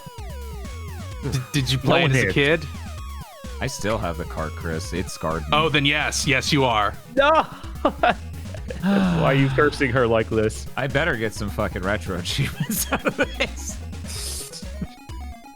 Watch it's an achievement list made by a complete sicko. Like, I beat the game. You get nothing. You didn't do it good enough. You get 1 achievement. Wow. Oh, okay, let's see.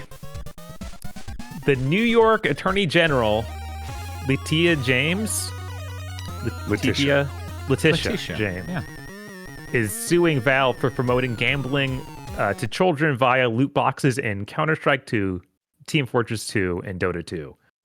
Saying Okay. they enable and entice gambling by enticing users to pay for the chance to win a rare virtual item of significant monetary value. Apparently, because you can use the Steam community marketplace to sell these for real money. Mm-hmm.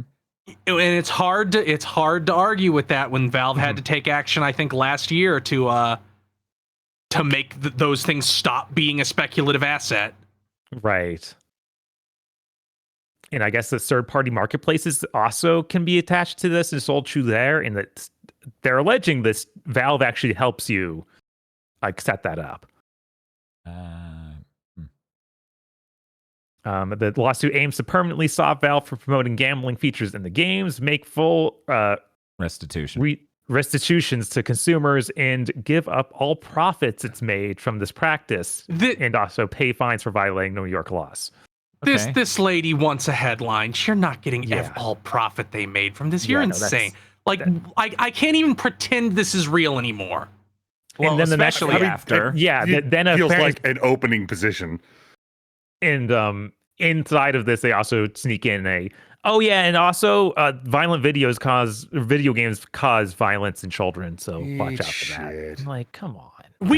No, they don't. We have. Yeah, we have plenty of stats saying no, but it's like, this is so stupid. I can't believe now we're bringing back the fucking Trump position on this. It mostly went away as people I guess he hasn't said it enough yet this term. So people now feel fine touching the stove again. He needs to come out after every bad thing and say, this GTA game is making our children into killers. We're going to put an 800% tariff on GTA 6. Just GTA 6? That Yeah, seems insane. It's going to cost $700 a copy. Wow, that's incredible, sir. What are we going to accomplish through this? I'm sorry, it's after 8 p.m. I can't function anymore. Don't ask me to draw a clock. Jesus. Ninja Gaiden 4, One moment. the two I'm sorry. What's I'm up? sorry. What's up? Fucking Chris, I don't know why. I don't know what you said that activated this in me. You remember that first X-Men movie where the president gets like, they tried to turn him into a mutant, but he becomes a mud man? It's a senator, but yeah. It's the senator, right? Yeah, for some reason I thought of Trump doing that. Anyways, Bob, go right. Trump in that thing from Star Trek Insurrection that like Electro stretches their face so they don't die of old age. Wow, it worked instantly. That's crazy. That's crazy. Ninja Gaiden 4 DLC, The Two Masters, comes out next week on March 4th. It's going to be $15. It has 3 new chapters, 1 new weapon for each character, new enemies, and new trial maps. I'm upset because $15 is actually less than what I paid for the deluxe edition of this game. So I should just not have bought that and waited till they released this separately and bought the $15 expansion. Hey, maybe this will make the game good. No, it won't. That's impossible. Do you think it's gonna have like any cutscenes, or if it'll be like a motion comic for the story segments? Oh, I bet a lot of what's going to be these levels was up in the air and not finished in time. I bet that they'll actually be real cutscenes because they cut this from the game. Yeah, they don't have any motion comics stuff in the game to begin with, so making up. Yeah, but neither did DMC the DMC until the DLC. I know. It's very likely. We've seen this in this like 30-second announcement video they put out for this. It showed stuff that looked like it would be in a cutscene, but it also could just be the boss appearing. So they could have motion comics instead. It's possible. Anything is possible here in the no money land of Ninja Gaiden 4. It's true. I actually forgot I wrote this next one in here. Horizon Hunters Gathering is doing a beta test this weekend. It's overlapping with the Marathon Server Slam. What is wrong with Sony? Are they like have already decided this thing's doomed and are burying it? I don't know. It's the only thing working this company's working on. The only thing working on Guerrilla is working on. Like this isn't some weird spinoff. This is Guerrilla, and they hit it from the state of play too. It did, guys. Sony couldn't possibly have known that Sony was going to do that. Yeah, Sony really stuck up on with the state of play. Look, with the marathon coming out in a week. We're all trying to figure out who scheduled these events, okay? So, Bob, if you're going to get slammed this weekend, how are you choosing to get slammed? I'm going to have to play both. I need to be fully informed. Oh, shit. It's double slammed. Oh, my God. I'm a real Sony gamer. Bob, did you record that? Do you have that on the SD card? I'm going to need an isolated clip of you saying, I'm a real Sony gamer. I did not record that. Damn. I'd be insane. It would be insane to do a local recording of every one of these. Jesus.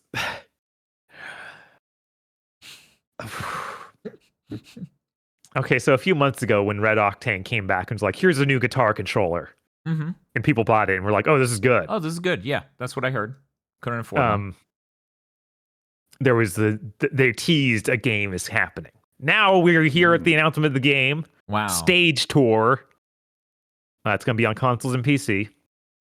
They basically showed a tiny little clip of some characters that looked like they were from Guitar Hero, like 3 visually, and the note path that looked identical to a Guitar Hero note path. And they said, yeah, it's going to be the note highway gameplay with new, exciting, modern twists. No, you can't see any of those. We have no idea what those would even look like.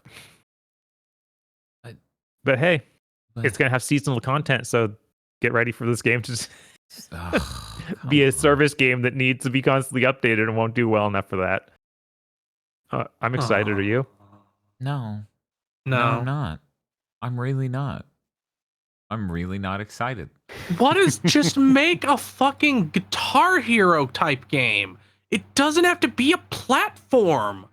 All you have to do is not release 4 a year the way Guitar Hero got. No. Man, that's crazy. Even the UI on this looks like shit. Yeah. like you made the letting you know where you are score wise in the zone not easy to delineate the notches on it. Like they're blurry because of the angle of it. You right aligned all of the numbers in each field, so it's mostly fucking empty space. What are you doing? Yeah, I don't that know. looks like ass. It does. Okay, all right. Are you excited? No, well, yes, because I have a morbid curiosity, but no, I'm not excited like, oh, yippee, there's definitely a treat in this box that says dead dove. Sprawl Zero was announced for PlayStation 5, Xbox Series, and PC. This is a sequel to Sprawl. It's an FPS with psychic powers and bullet time. The first game I actually bought on Steam. It looked cool. I haven't had a chance to boot it yet. I think this might be the 7th gen throwback we've been waiting for, looking at this footage. They tout being a 6th gen throwback with quotes like authentic Y2K aesthetic and graphics paying homage to the golden era. But 6th gen PC games are the forefathers of 7th gen games. Fair. It does have bullet time, which is more 6th gen. I don't even know where this came from, but in my head, whenever I hear bullet time, I just think of somebody saying, bullet time gives protagonist the edge against impossible odds. Yeah, I know exactly what you're talking about, but I also don't remember when that's from. I just want to circle back that this is a sequel to Sprawl. Yes. It's not a prequel. It might be a prequel, but it's the next game in the Sprawl franchise. I really hope it's a fucking prequel if they called it Sprawl Zero. Right. Oh man, he's hitting that pose that teenagers constantly get kicked out of school for making with their dad's rifles. I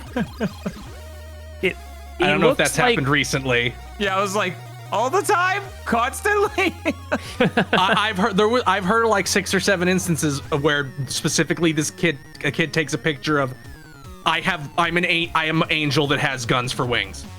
Oh my god. And then their school is like that's school shooting, threatening, you're kicked out. The art style on that character looks like Time Splitters. Am I crazy? No, you're not crazy. I see it in the rest of the armor. Okay. No, you're not crazy. This has a very Time Splitters color set to it.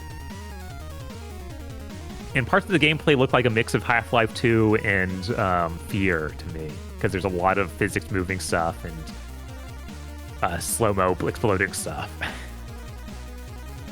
That's cool. Fear is cool. Chat, did you know Fear is cool?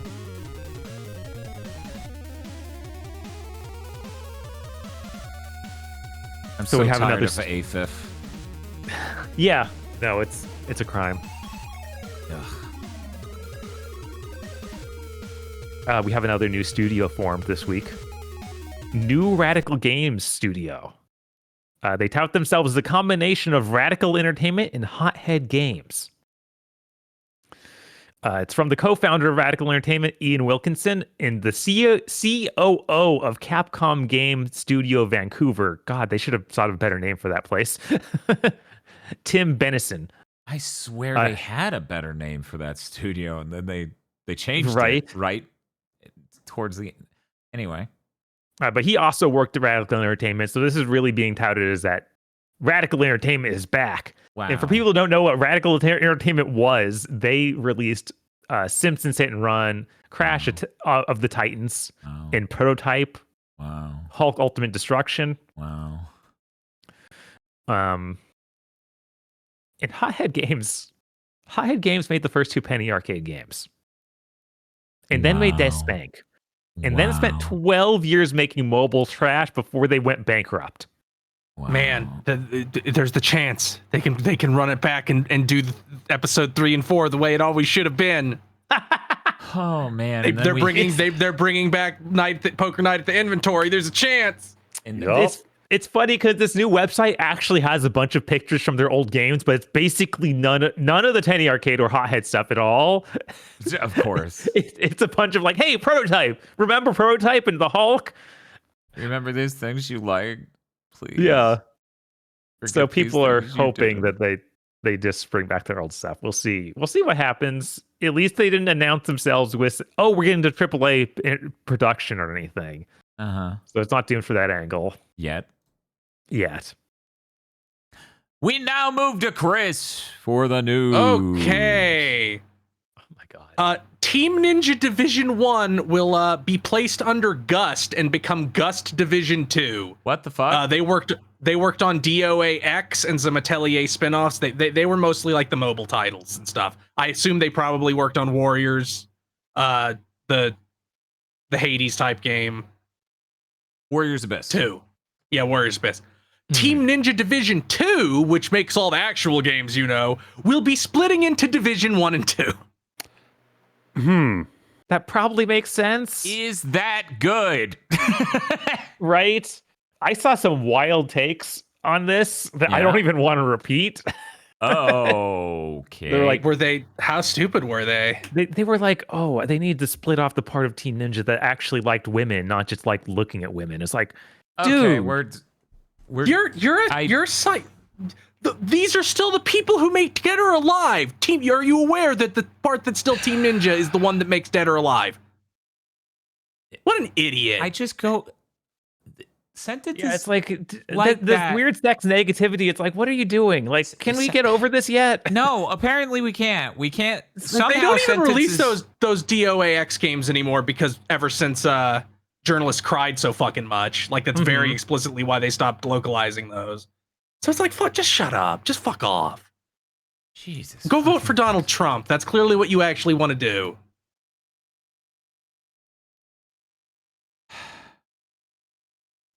Christ. Overwatch Rush was announced. It sure Barely. was. I went to look up videos for this, like a trailer or announcement or anything. I was like, yeah, all they've got is this 5-minute gameplay footage. It's like, what are you talking about? It's a top-down multiplayer shooter for mobile. Okay. Yeah, like I was like, what was this again? I swear somebody told me an hour ago. So I went to Google it, and then I realized Overwatch Rush search.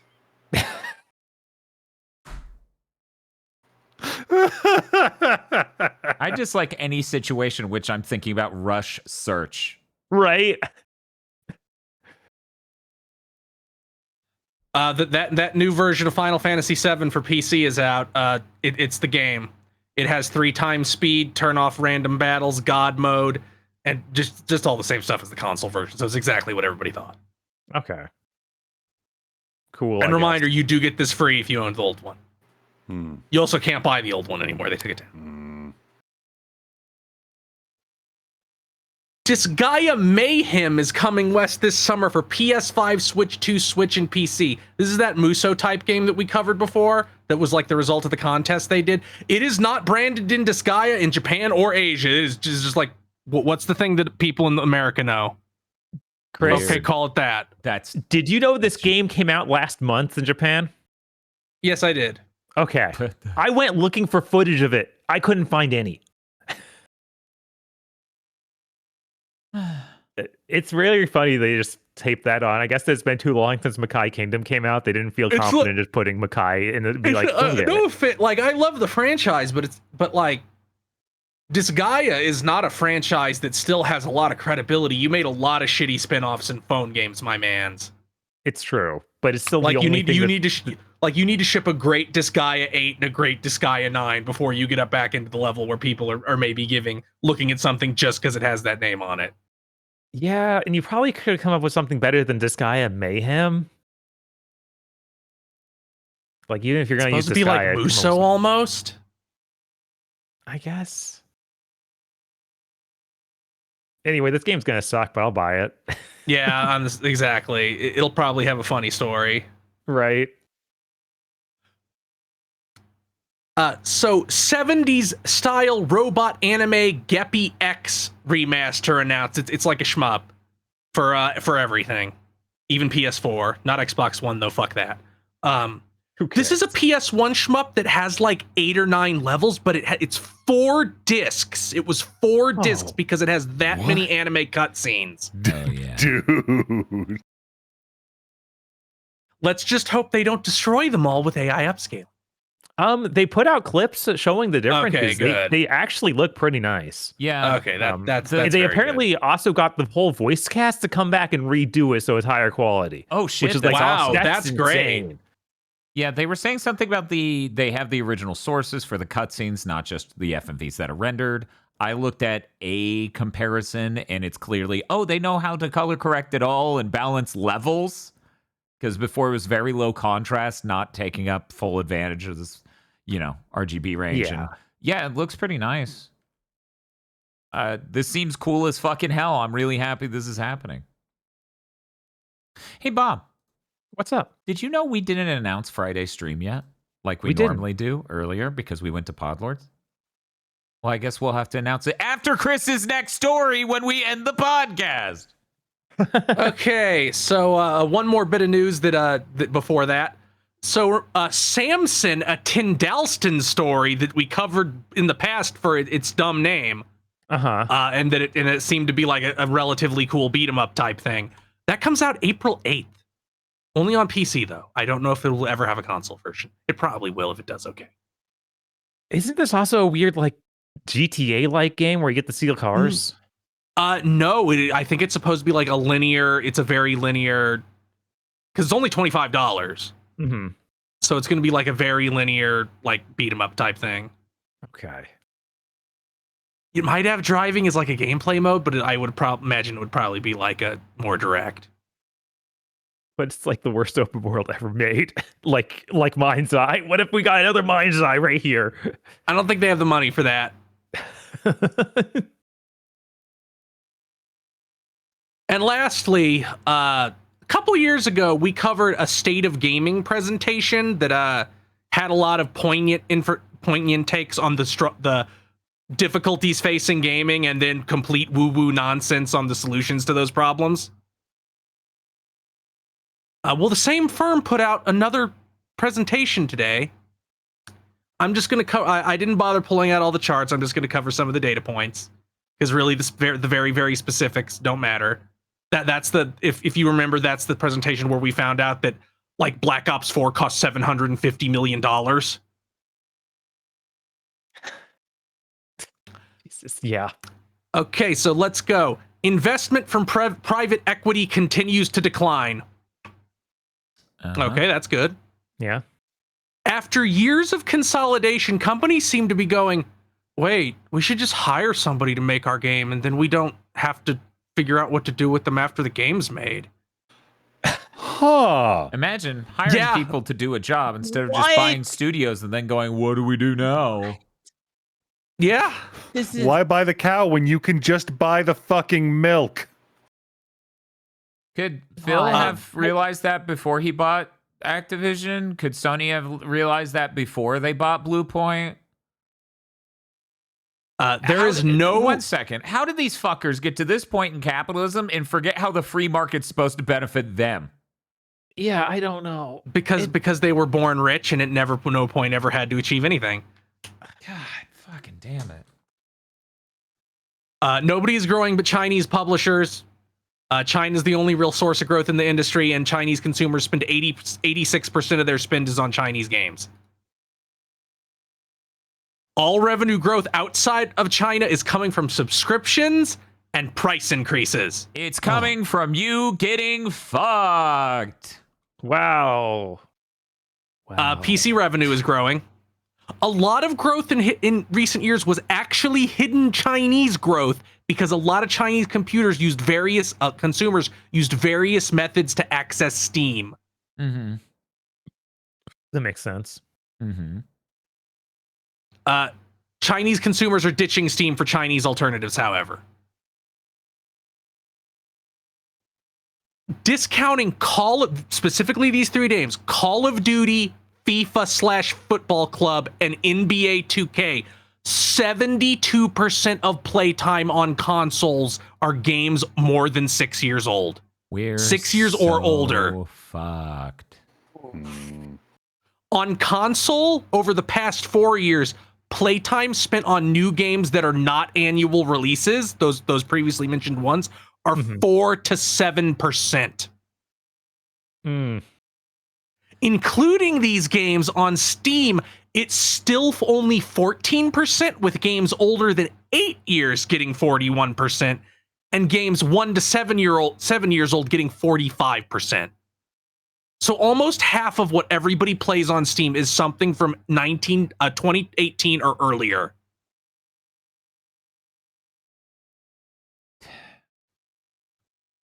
The amount of Americans who play games has fallen by 4% compared to pre-COVID. Hey, maybe that's because we're not getting enough people in the door. You know what would help that is affordable price hardware. Cuts. Yeah, maybe the price hikes are knocking people out.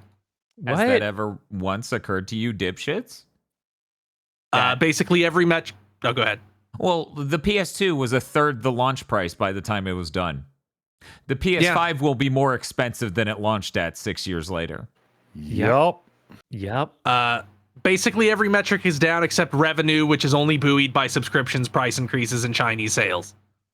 Here is what the article considers the competitors for gaming's attention. Fucking Christ. TikTok. Pornography. We didn't have that until recently, I hear. No. AI chatbots. You know, given how much of that time went to Fortnite in the shit we just covered, maybe. Gambling and crypto, parentheses, gambling. Okay. I also learned of a horrible new thing I didn't know about called, I think they refer to it as iGaming in this, which is normal mobile games where you wager money. Oh my God. There's a slide in this where it's like, you know, is there really a difference between, you know, a gambling game where somebody throws in $20 and it leaves them forever, and a normal mobile game where they throw in $20, do a roll, and it leaves them forever? And I'm like, good point. Ban them all and kill the people responsible. Right. Very, very astute observation. Death. You know, these things that are shifty also seem like literal crime. Has that ever occurred to you? You're right. Batman should beat them to death and hang them from the top of a skyscraper. Holy shit. The majority of gamers are now over 35. Yeah, that makes sense. It's something like 60%. That is literally when the Nintendo boom happened. That's a failure of the industry to gather anyone new. Yeah. I wonder if prices have anything to do with that. Prices, or perhaps that we aren't making fresh enough, interesting enough, compelling enough software. Yeah, it's all maybe, legacy IP. I mean, this is the thing I constantly yell about, of the shit that's getting greenlit is all stale fucking decrepit IPs. Sequels. IP sequels. Yeah, we can't do like anything original and interesting. A big part of why, like, so many younger people play primarily on mobile is they actually get new things catered to them. Like, I'm sorry, but unless you let a 30-year-old direct Final Fantasy 17, nobody under 30 is going to care. Like,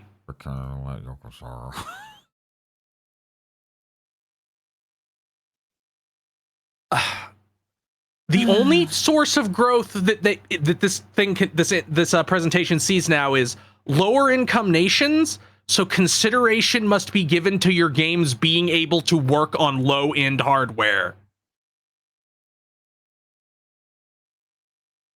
Also, there's a funny thing that's like, yeah, all these successful service games in other countries, they like the successful ones are doing collabs with stuff those other countries care about. Because guess what? Ain't nobody care that's outside America cares that Superman's in Fortnite.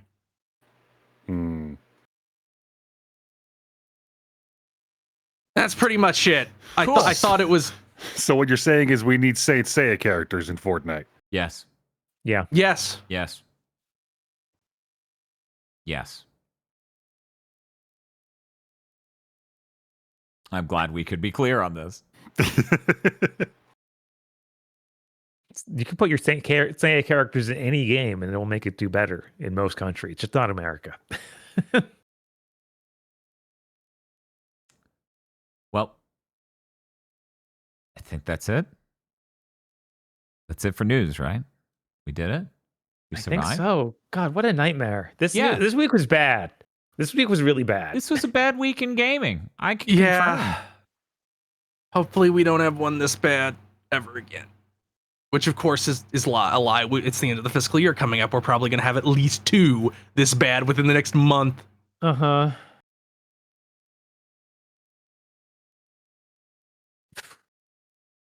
Christ. Some part of me is like, just rip the Band-Aid off now. In March, just fire literally everyone in the Xbox division. I All thought of you them. were going to say the industry. I keep waiting for that. It's like, yeah, we just lied. We just lied for 1 month. It's all shut down except the Activision shit. It's all gone. Instead, they'll just like completely gut Obsidian, Double Fine, maybe id, because I don't think Doom: The Dark Ages did. It certainly didn't do Eternal numbers, which is probably what they were expecting because they're stupid. Which I want to make it clear, I don't want this, but that's certainly where we're heading. They'll somehow execute Platinum for Ninja Gaiden 4. Platinum was already going to die. Like it's a building that's on fire. I can't.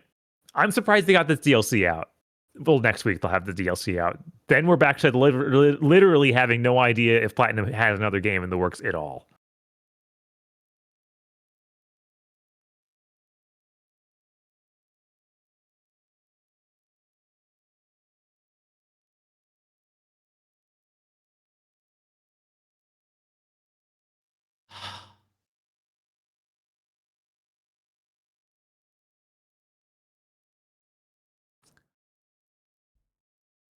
So, Bob, What's up? tomorrow we're doing a sponsored God of War Sons of Sparta stream.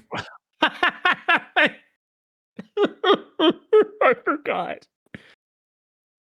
Oh my god. Please be excited to come out and hear about the new exciting God of War game that you can all get on the PlayStation 5.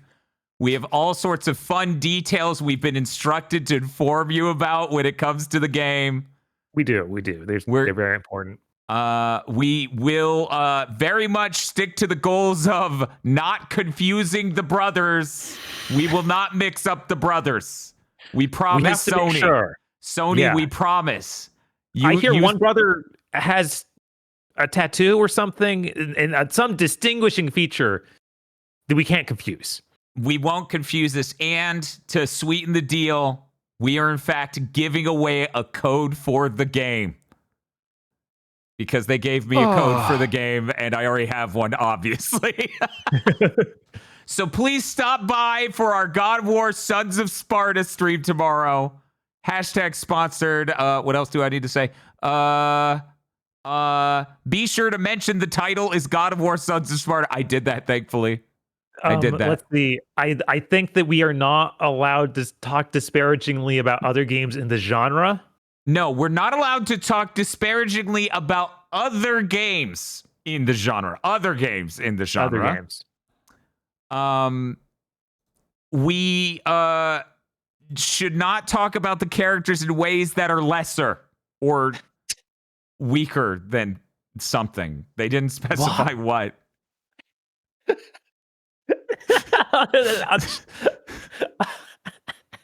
This list is written by an insane person.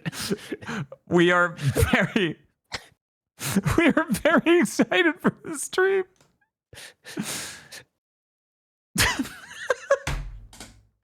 We hope you're excited to see you tomorrow. Bye.